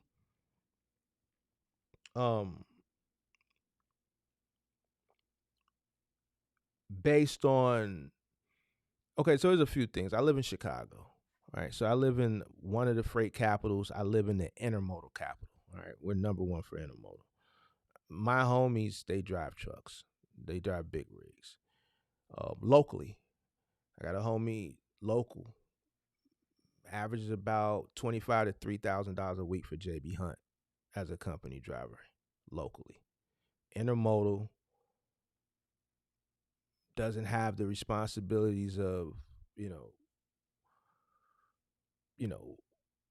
maintenance and shit like that for a big rig. He can make that type of money and go home, right? Now, can everybody do that? Absolutely not, right? Because everybody doesn't live in a market like Chicago. I live in Chicago. So if I were to do things right now, starting up, and I had an opportunity to go CDL or box truck, I'd go CDL and I'd be a company driver. Obviously I wouldn't be where he's at right away. I'd have to go do my 6 months at a company, right? Thug it out 6 months, thug it out a year with a company, and then I'll go over to like JB Hunt Intermodal, and work my way up over there to become a top driver. And I would know how to do it because I got people on the inside that are top drivers, that are going to put me where I need to be. So I would definitely, you're asking me a question. I'm just going to give you my answer. Everybody's answer is going to be different, but I'm going to give you my answer, and I'm going to give you the substance behind why I'm choosing this answer. So I would go where the more opportunity is at. And I would do a CDL, and I would go become a company driver based on my situation, being in Chicago, and there's this opportunity here for me to make a lot of money.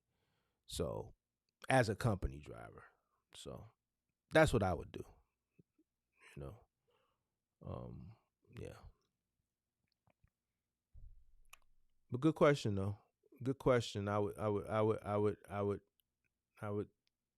and especially in this current economy, you just want to play it safe. You would want to play it safe. Listen, man, listen. There's nothing wrong with working a job. Nothing. Listen, I never had aspirations on being an entrepreneur. If things would have went the way that I thought they would have went, I was going to graduate from college and someone was going to hire me. It didn't work out like that for me. When I graduated from college in 2003, everybody was working. The competition pool was immense back then, right? Because there was no gig economy. The mindset that people have today of, oh, I want to work for myself, I don't want to work a 9 to 5. No, it was go to school, get a job, or go to high school, learn a trade, get a job, or be fucked up or sell dope. That was my thing.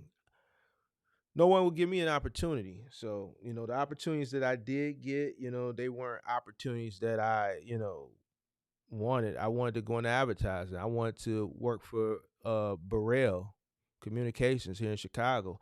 I didn't know nobody that could pull me in. One of my homies, he got pulled in, but he got pulled in because his fucking mother was a lawyer, and his father is an author. His father is a lawyer, and his mother is an author. So as part of all those black caucuses and shit like that, they were plugged. I wanted to work for Burrell, but I didn't have nobody to get me in. I couldn't get in Leo Burnett. All these advertising agencies that I wanted to get into, couldn't get in there. Obviously, Burrell was my first choice because that's the largest black advertising firm in the country, and it's based here out of Chicago. So all your McDonald's commercials, the black ones that you see, the Sprite commercials, all that comes out of Burrell. Couldn't get in there, unplugged.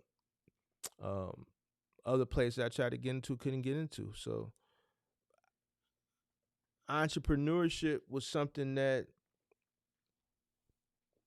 I don't want to say I was forced into it. I was led into it.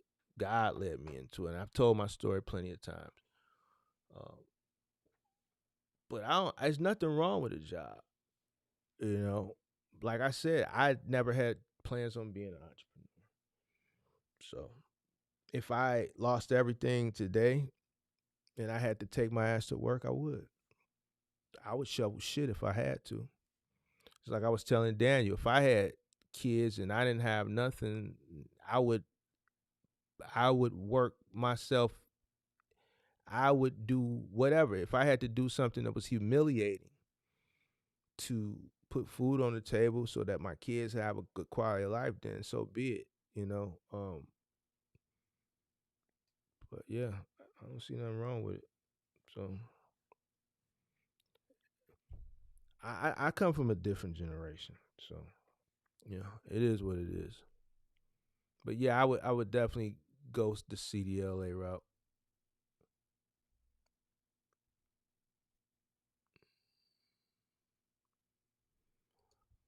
Is it true that once I apply for my MCDOT, I can get cargo insurance on my personal vehicle to help my authority age before I buy, rent, or buy shit? Somebody asked me that like a few months ago, and I found out the answer was yes. Now, is it yes with a finesse? I don't know. Or is it yes just straight up? I don't know. But I found out that you can. I found out people do it. I don't know if it's a finesse or not, because that's not something that I've never done. You know what I'm saying? Me personally, this is how I look at that. I'm not finna pay on commercial insurance on shit that I ain't got that's commercial, that's making me commercial money. I understand people want to do this age thing and shit like that, but I'm gonna keep it a buck with you. Um,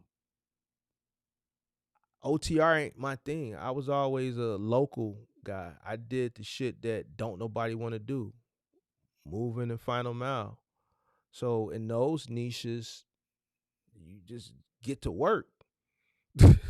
Like you ain't gotta wait and all this, that, and the third. With moving, you start you a moving company, you dealing directly with the consumer. I ain't gotta wait on nothing. And with final mile, some companies now that require, a few months aging, but for the most part, a lot of these final mile companies are desperate because don't nobody want to do that type of work. Don't nobody want to lift nothing. There's companies that you could work for OTR, like TQL and so on and so forth, that'll take a new authority. But yeah, I heard you can. I've never done it though, but I heard you can. So still do your research on it. But I have heard that you can do that. Uh,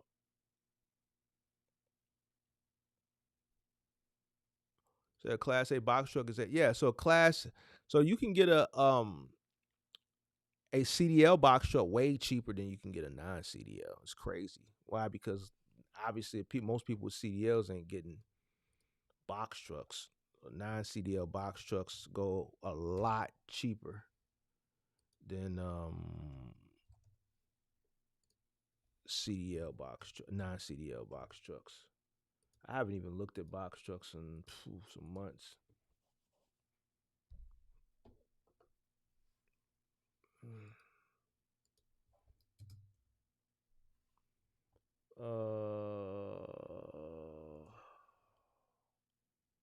Me, I always like to look for the lowest. Me, I like to buy the cheap trucks. Everybody's scared of the cheap trucks. Shit.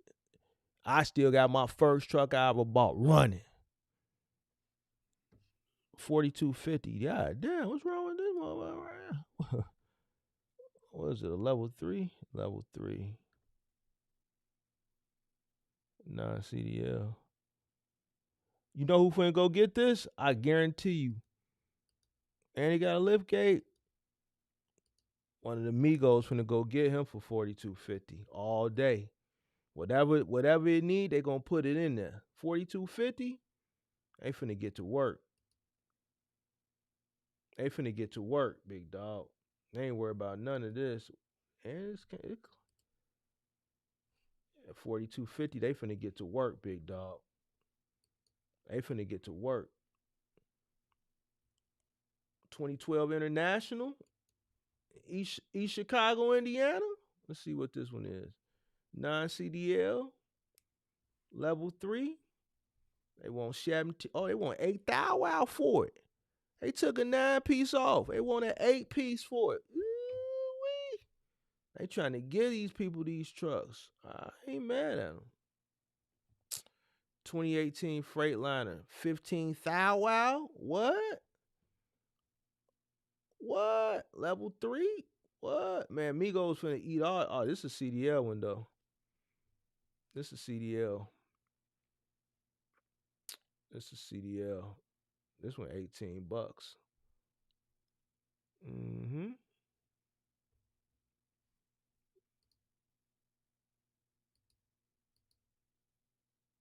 Got that gate on it. Ooh, Migo finna go get him.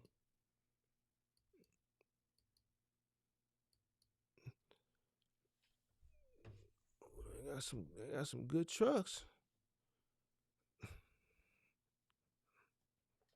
You said you tweaking if you fix them and flip them.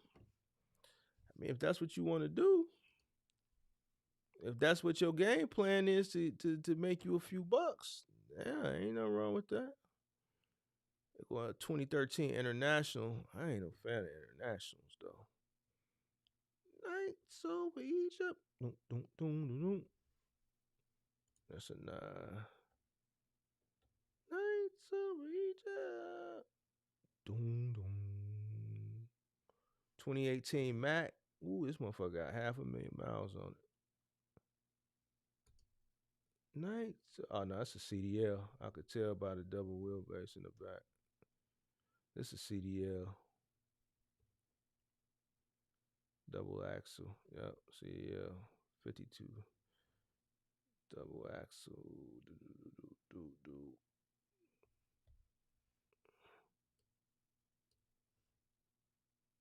Nights over Egypt. Nights over Egypt. Yep. So man, some good box trucks out there.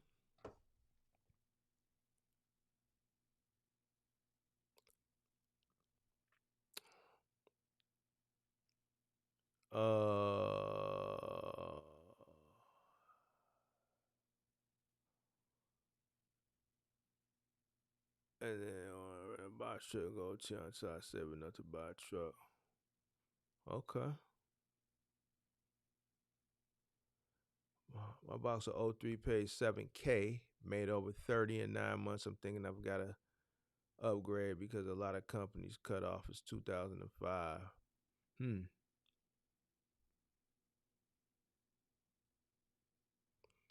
You said you amigo? So what you buying and flipping, or you trying to get into the business? Oh, well, you amigo, then I know you gonna go buy it. Y'all know how to fix this shit. Y'all know how to. If you don't know, your cousins know, or all y'all know, and y'all all work together and fix it. See, I ain't mechanically inclined like that. Not like that. I'm gonna go find me a. This is what I'm gonna do. I'm gonna take me a mechanic with me, and I'm gonna go find a good one on the low. When my mechanic give me the thumbs up, and I'm gonna go that route. I can't go the route y'all go, because y'all know how to go bad and crawl up under there and get it done y'all self. So, yep. Yeah.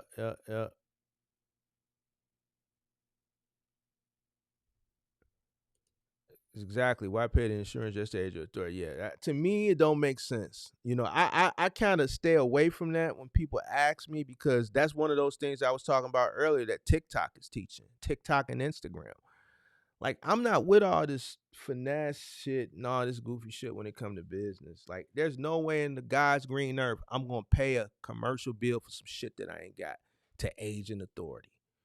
Nah, I'm not gonna do it. I'd rather have the shit and just pay and look at it. At least I'm getting some type of satisfaction just looking at the shit. I'm paying for the shit and I don't even own it. I'm finessing the shit.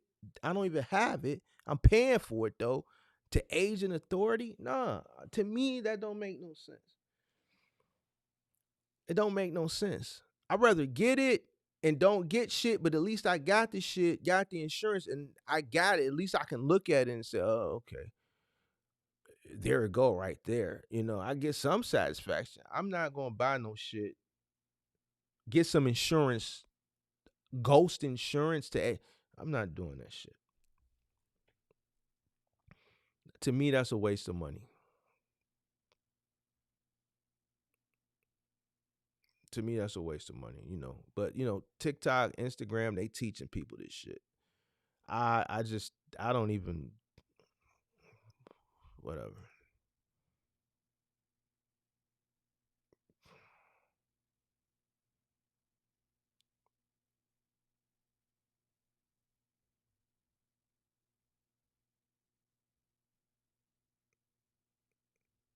You have a class B doing what? You working? You got your own truck, or you driving for a company? I apply for my LLC, and once I get everything set up, you working for a company?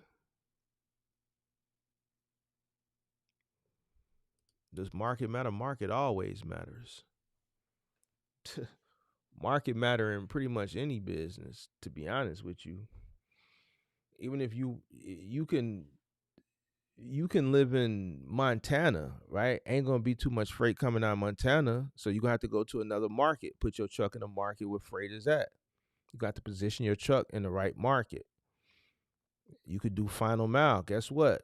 If you live in New York or you live in Chicago or you live in LA, you're gonna do much better in final mile than a person who lives in uh, Lincoln, Nebraska, Lexington, Kentucky, or Boise, Idaho, or Des Moines, Iowa.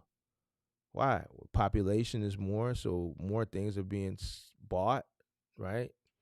More volume, right? So a person in that market is going to make more money. The rates are going to be higher. The volume is going to be higher. The market always matters. Same thing with moving.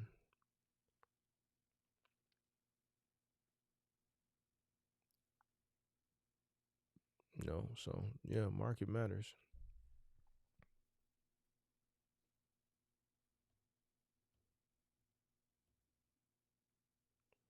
I've been letting YouTubers get in my head about not being able to get loads on the DOT. That's why I asked about the cargo insurance personal vehicle. Well, I'm probably one of, well, I don't want to say, I don't know. I don't watch YouTubers. I kind of stopped. Once I realized that a lot of these guys start during the pandemic, like, I don't have no reason to watch. They can't teach me nothing, so I don't really got a reason to watch them like you may have a reason to watch them. But once I start realizing that a lot of these guys started in the pandemic and I just started hearing a lot of misinformation, I don't know, man. Like, here's the thing when you consuming information. You have to exercise a level of common knowledge, common sense. You can't consume too much. From too many different people, because then it's gonna be jaded. It's gonna be watered down. It's gonna get that. It's just you have to find um a couple of individuals that you consume information from and just tune everybody else out. So whatever it is you're trying to do, you need to find someone that's good at presenting content and information in that realm. I got a lot of people who watch me. You got cargo van people watch me, gig people watch me, box truckers watch me in all different niches. You got semi truck guys that watch me. I've never done semi truck work, but I think a lot of people watch me in different niches because I understand business, right? And if you understand business, you can be successful in pretty much any business. The problem why a lot of people fail is they don't understand business, and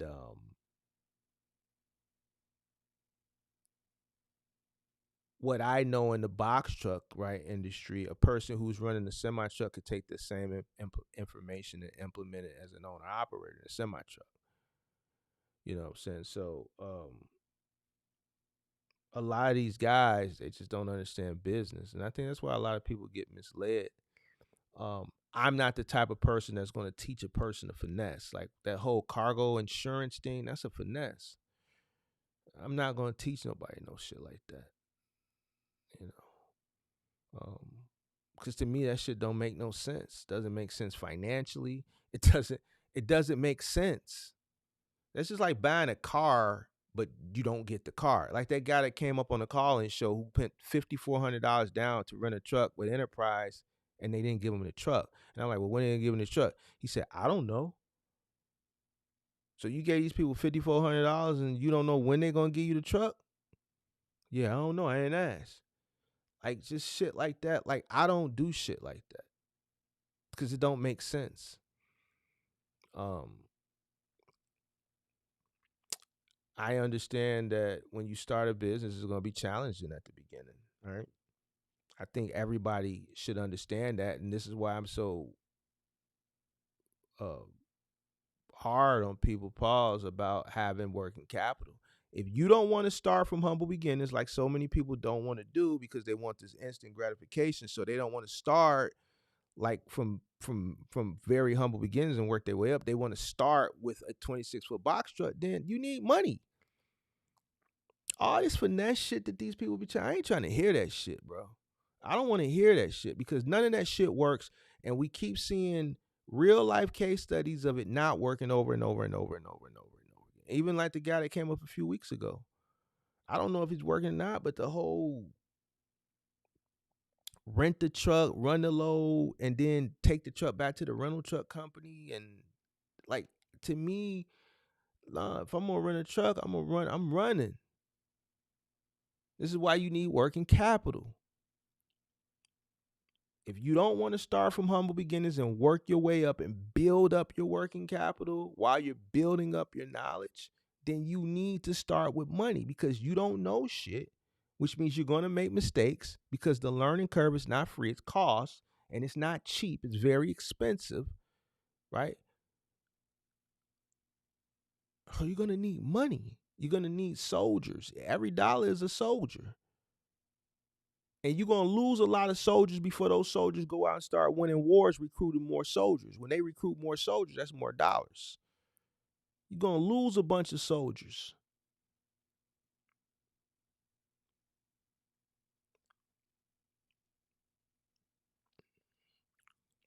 If you look at shit like that, then you'll be better off. It's just a lot of people don't look at shit like that. They want this instant shit. I ain't shit came instant for me. Nothing.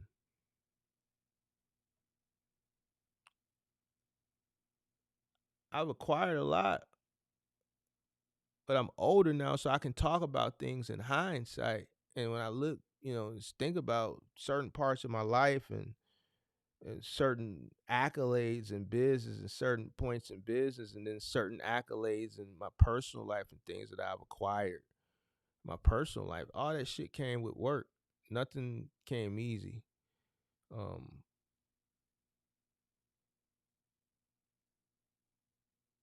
So it is what it is.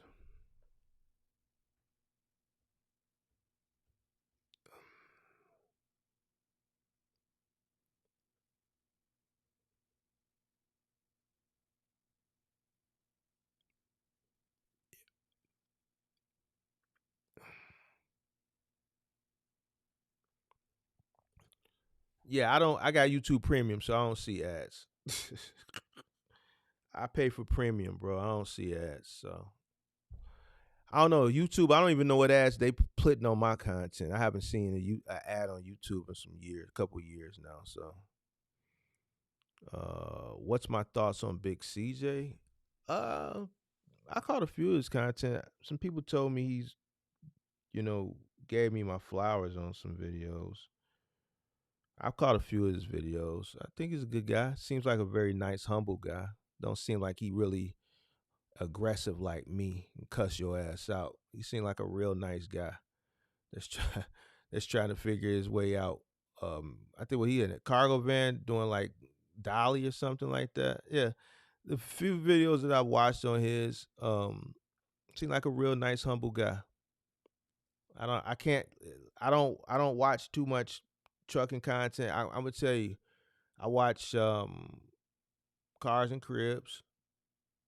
That's pretty much about it right now. I haven't really been watching too many people. But yeah, a few videos I called in him. He's got a real nice personality. He seemed like a real nice guy. 100% difference from me. I'm a nice guy, but you know, I mean, I'm gonna cuss your ass out. I'm gonna tell you, you're gonna fail. You come up here with this dumb shit. I'm not gonna coddle you.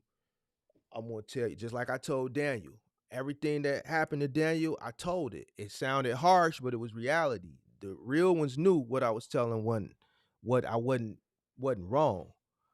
You know, and that's, you know, that's what you're gonna get. See, me, I'm not going because I'm, you know, a lot of these guys on YouTube, they be worried about subscribers and trying to make sure everybody like them, and even that's a bad technique. You got to have people that don't like you.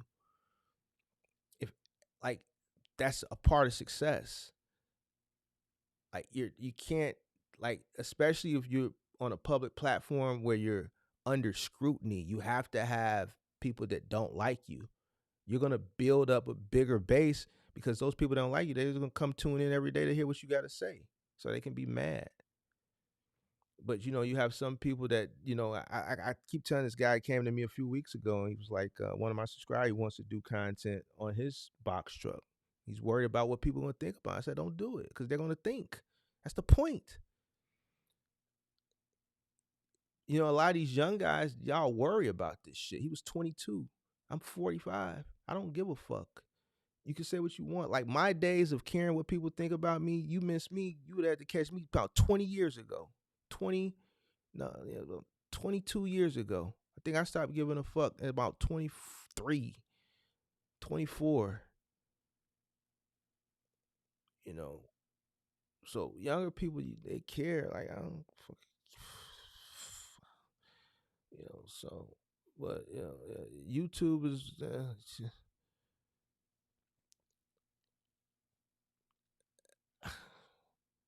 I don't know, man. But yeah, I think Buddy Ass is a nice guy. I caught a few of his videos. Dollar figures, I think a few mentioned dollar figures. Um, a few, but like I don't put that into my titles. I think early on when I first started creating content, I did, you know, I did in a few. Obviously, when I was trying to figure things out, and then I just realized that fuck that shit. I'm not doing that shit. And I don't. I haven't done it. I think the last one I might have did was maybe about 2 years ago, maybe early on. So a lot of my titles are um to invoke some type of emotion. That's why I do a lot of my titles the way I do, and some people get turned off. They don't click because they think I'm negative, and really I'm positive. I'm just helping you, but it's to invoke some type of emotion from you for you to come on and hear what I gotta say. You know, so the type of content like with my titles and stuff are a lot more riskier than what the average person who's building a channel would do. But you know, it works for me because once a person comes inside, I have the value. Um, so and that's why I think a lot of people are missing value. Um,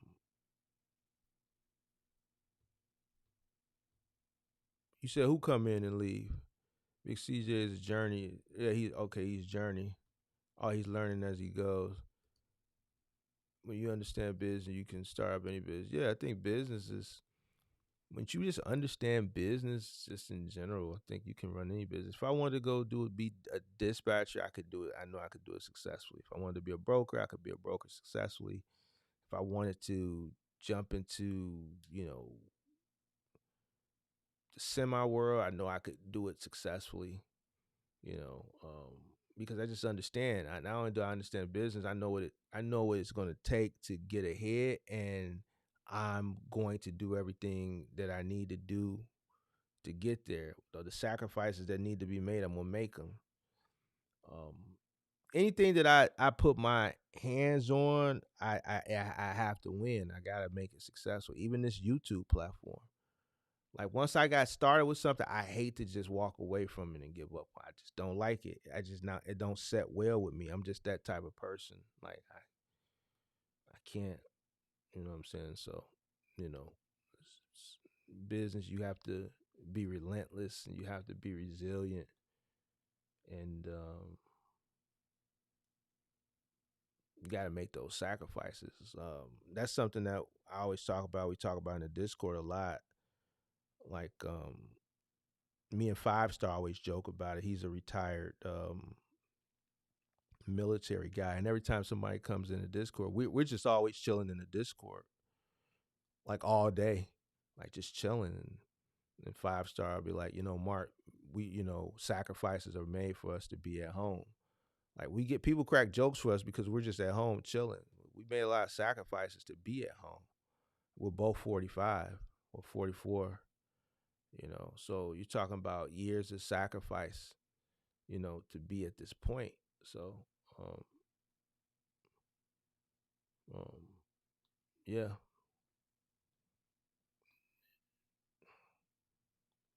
yeah. People preach that letting your authority age crap because they don't want to cold call 100 brokers and get 100 no's before they get one. Yeah, all right. So if you don't want to do that, do final mile. You ain't got to worry about that. Do final mile. Now you ain't got to worry about none of that. You ain't got to call nobody. You got to call 12 people a day. You get a route, there's 12 stops. You're going to call those 12 people and tell them, hey, I'm about 15, 20 minutes out. And then you're going to call them again when you pull up. You ain't got to worry about that. But the trade-off is you're going to do some lifting. You're going to do some lifting and you're going to do some installation. And depending on your market, you probably get paid more than what you would for over the road. Your costs are going to be less and you're going to take home more. See, people don't want to do that. All right. People want no touch. What's crazy about the OTR, a lot of OTR cats, they don't even want to touch nothing. They ain't want to touch nothing. Me, I got a box truck. Give me whatever pays the most, right? And obviously whatever's going to pay the most is going to be the hardest work. I need whatever's going to pay the most. I need what's going to pay me the most and it's going to cost me the least. That's the name of the game. A lot of people not willing to do the hard work. I get a lot of flack for talking this move and this final mile shit, but that's why I'm sitting here. The hardest shit is going to pay you the most. Don't nobody want to do the hard shit. Now, a few guys that transition from OTR over into final mile, they doing that we know, guys that watch the channel doing exceptionally well.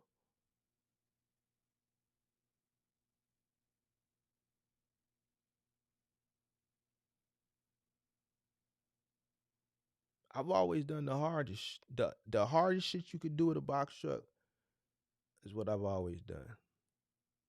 I don't know what it's like to call 100 brokers.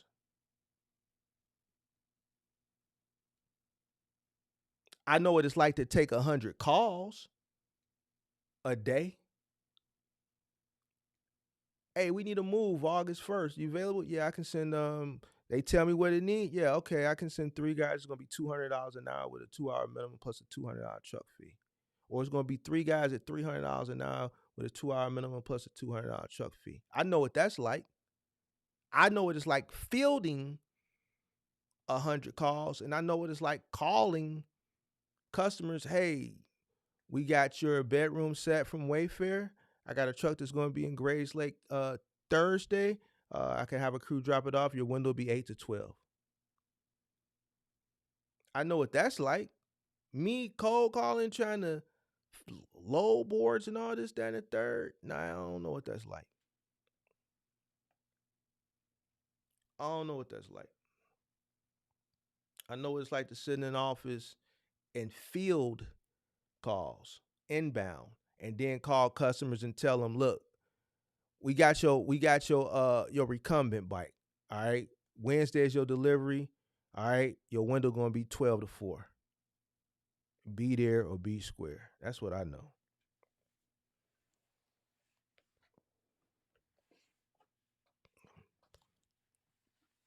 So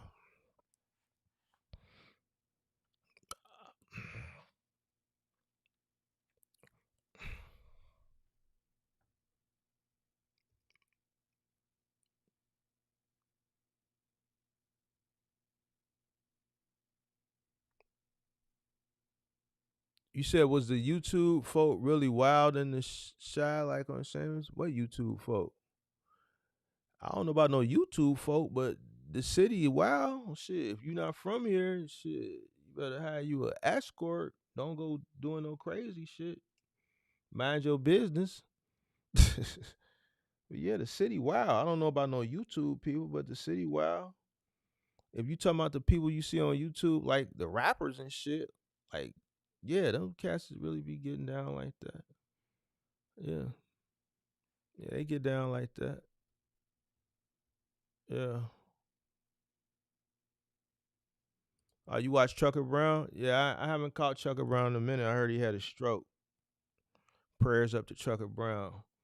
Yeah, I watched Chucker Brown. I haven't caught him in a couple months though. I did see he had a stroke. So prayers up to Chucker Brown, man.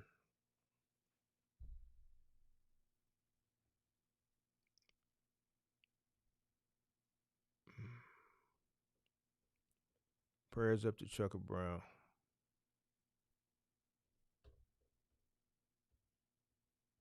Um,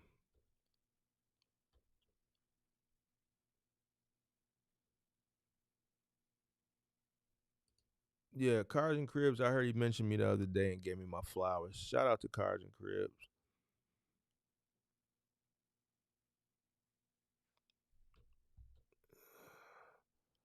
I avoided Marshawn for yes, cause he ain't showed me a Range Rover off rip, no cap. Oh well, shit. Bro, we doing better than that, dog. A Range Rover. Hey, listen, you buy a Range Rover, you better buy two.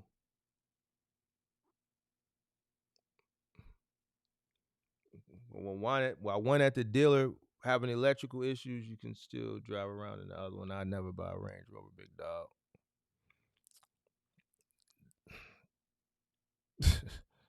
I never buy a Range Rover. If I ever decide to get a Range Rover, I'm gonna lease it.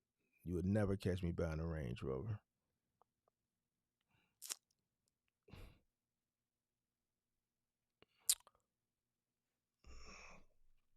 But here's the thing, though. I live in a big city and I run into subscribers all the time. So I've got some subscribers that caught me scooting around the city. Some subscribers that caught me scooting around the city.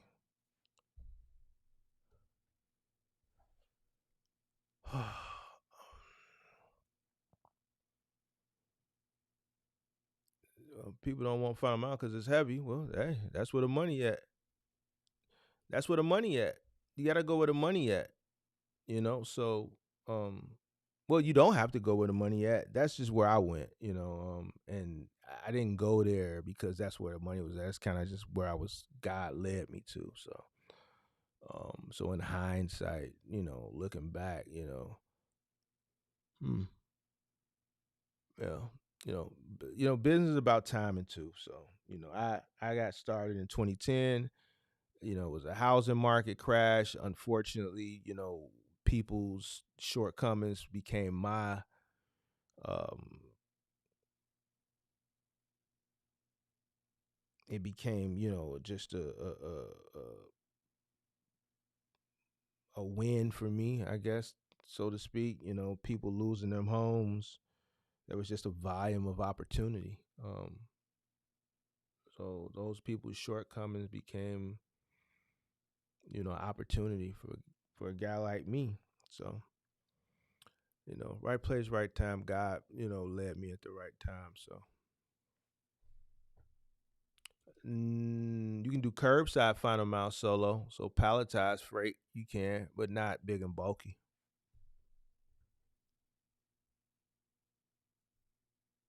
Mm,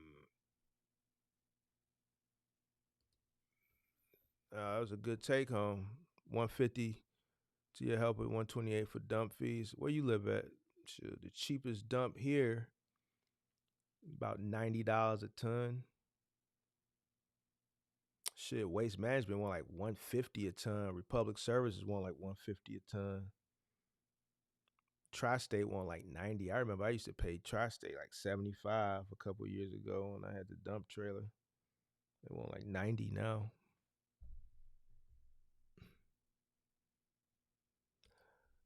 it's less stressful, but it's more taxing on the body. Um, I don't want to say it's less. Yeah, it's less stressful as far as a from a mental point, as far as booking and scheduling, right? Um, but it's a lot more taxing on the body. But you reward it. Like here's the thing. I show my books when I was first getting started. When this was like when I was still grinding. Like I had trucks that was doing. I was running 3 Penske trucks. It was doing over $1,000 a day.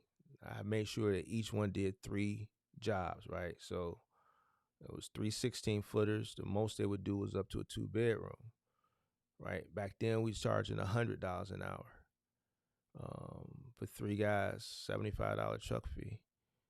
So on those end of the month, first of the months, I was cleaning up like a fat rat. So I was making me personally, I was making over $1,000 a day. So it's hard work, you know. When I had to get back out on the truck during the pandemic, I say all the time, like my shoulder is fucked up to this day.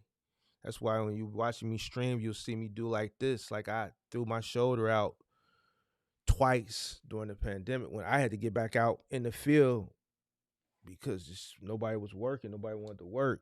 And that last time with that arm warp, man, my shoulder ain't been the same since. I've been through physical therapy and everything. I don't regret it though because I've made so much money just over the years with the moving company. Even when my final mile company, when I started to do cross docking, 2017 was a rough year because I just kind of underestimated the cost of cross docking. We were fine up until the end.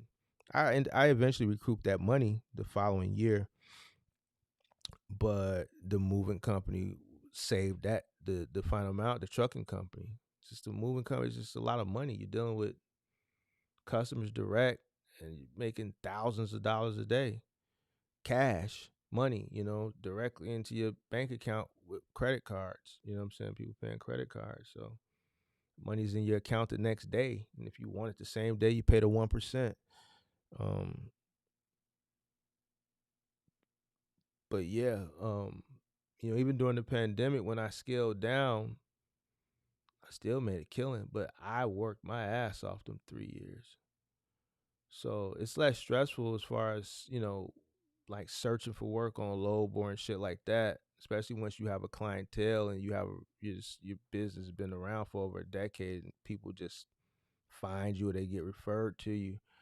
But the labor is taxing. I don't regret it though, because that's why I'm sitting here today. My the reason why I'm sitting here today, retired, solely moving. Yeah, made a lot of money in final mile delivery, but those margins were nothing like the moving margins. Nothing like it. Nothing like it. Nothing like it. So yeah.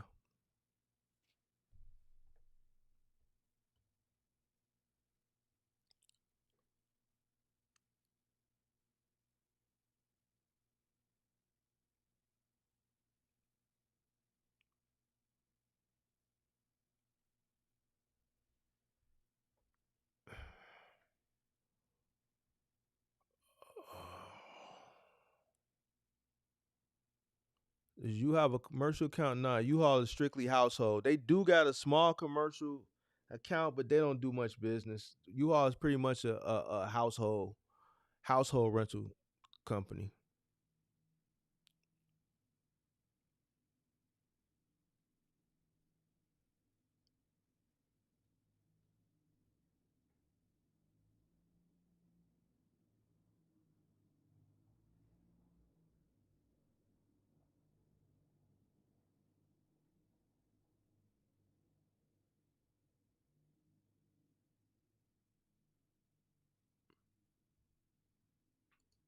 It can. It can. Some of them take about 2 feet away.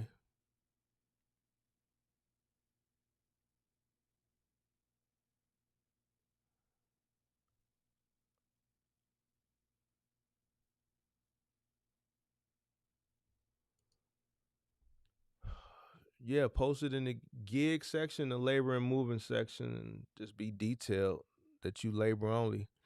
I would probably sign up on U-Haul Moving Helper too, because that's where you're probably gonna get more quality leads. Craigslist is kind of sketchy nowadays. Back in my day, in the early 2010s, it was it was better. It's sketchy now. So you can post, but if you're gonna do labor only, I would probably sign up from a U-Haul movinghelper.com.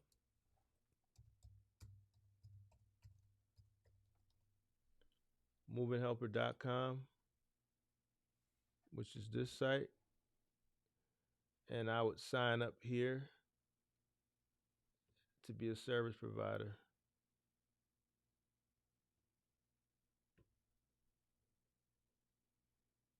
I would sign up here to be a service provider. I mean, because you gotta be smart. Most people who are going to need labor only to load a truck, 9 times out of 10, they're going to rent a U-Haul. U-Haul is doing all the marketing for you.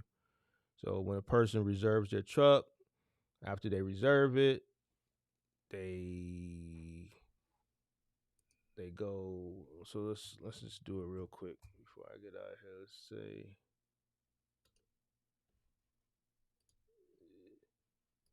let's see. Hold on, let me go back to hire helper. Hold on, let's see. Let's see. Let's see. Chicago. Hold on, I'm gonna pull you back up on the screen. Let me pull you back. Let me pull you back. Let's say Chicago to Atlanta. And let's say we want to pick it up Saturday. Let's get rates. So let's say we want to rent a 26 footer. It'll be 1,200. And we're gonna pick it up at 12. I'm gonna pick it up at the counter. So I'm gonna pick. All right, I'll drop it off here. Who cares? Yeah, we want all the insurance. I'm just showing you something. So this is why you should sign with Moving Helper. Because after you schedule the truck to rent, let's say we get our pads and our dies, blah, blah, blah, whatever. We don't need no storage unit. They trying to upsell you on everything. So then, boom, once you get upselled on all your materials and shit, it's going to take you to, should be the next screen. Boom. Do you need help loading your truck? And then these are all the people in Chicago that are signed up. 2 helpers, 4 hours, $320. 2 helpers, 4 hours, $720. 2 helpers, 4 hours, $380. 2 helpers, 4 hours, $480. So then you would come up here, right? They're marketing you like this is the number one place you're gonna get marketed to load and unload a U-Haul truck is with U-Haul. And they're gonna do all they marketing you on their site. So you're not gonna get no better placement than this. So let's say forget it. We're gonna go with these guys. They got these motherfuckers can expensive. Let's go with these guys. So we're gonna put them in, boom. But anyway, you put them in, and then they're gonna ask you, oh man, they're gonna show you guys at the unload. And then you pick the guys at the unload. So this is probably your best bet, is to sign with the U-Haul too. I would do the goddamn it Craigslist, but do U-Haul too. Moving helper, yeah. I would do that. Yeah.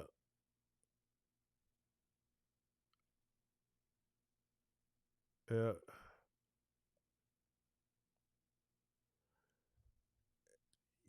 You could rent it from U-Haul, just charge it back to the customer. Obviously, U-Haul is $1 something a mile, so it can get kind of costly depending on how far you're going. more commercial rental, you probably want to go enterprise, Penske, or budget. But if you're going to charge it back to the customer, that's fine.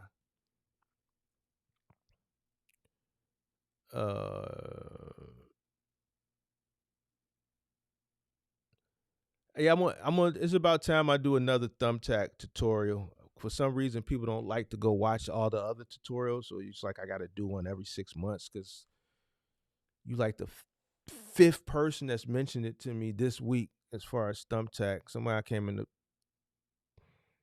who was that? Now it was Tad. It was in the Discord yesterday, asking me about thumbtack. So I'll probably do another thumbtack training tutorial probably next week. And I think when I do this one, it's gonna go into members only. Cause I got other ones for free, but people just don't like to go back and look through the old content. So I'm gonna do an updated one next week, and then I'm gonna throw it in the members only. So I'm gonna do it live, and then after 24 hours, it's gonna go in the members only. You said you followed the tutorial, just started today, though. Okay. Oh, you just need some leads, yeah. All right. Mark After Dark, episode 1. All right, I will be back Saturday night, obviously, for the big day, Vernon's tell all, whatever. All right, so Saturday night, 7 p.m. Central Time. It's probably going to be a packed house. We had 300 people here last Friday night. So I'm expecting probably the same, maybe a little less. Might do 400 people live. I don't know. The Super Bowl is Sunday, so you never know. People might be in the house Saturday night. I was surprised it was 300 people watching Friday night. So we'll see. But I'll be here Saturday night for Vernon to host his tell-all. It's probably going to get a little messy. I don't think, that's going to be it. Definitely it's going to be a response. So, but I'll be here for that.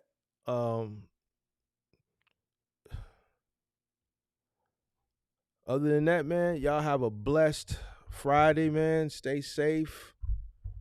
Be smart. Make smart decisions so you don't have to be figuring shit out and having to clean up mistakes and shit like this. Daniel having to do, which we started the live stream off reacting to him. Daniel, I'm always here if you need me. Don't take the shit personal at the beginning, but hey, you know how I get down over here, big dog. If you would listen to me, I wouldn't have had to laugh at you.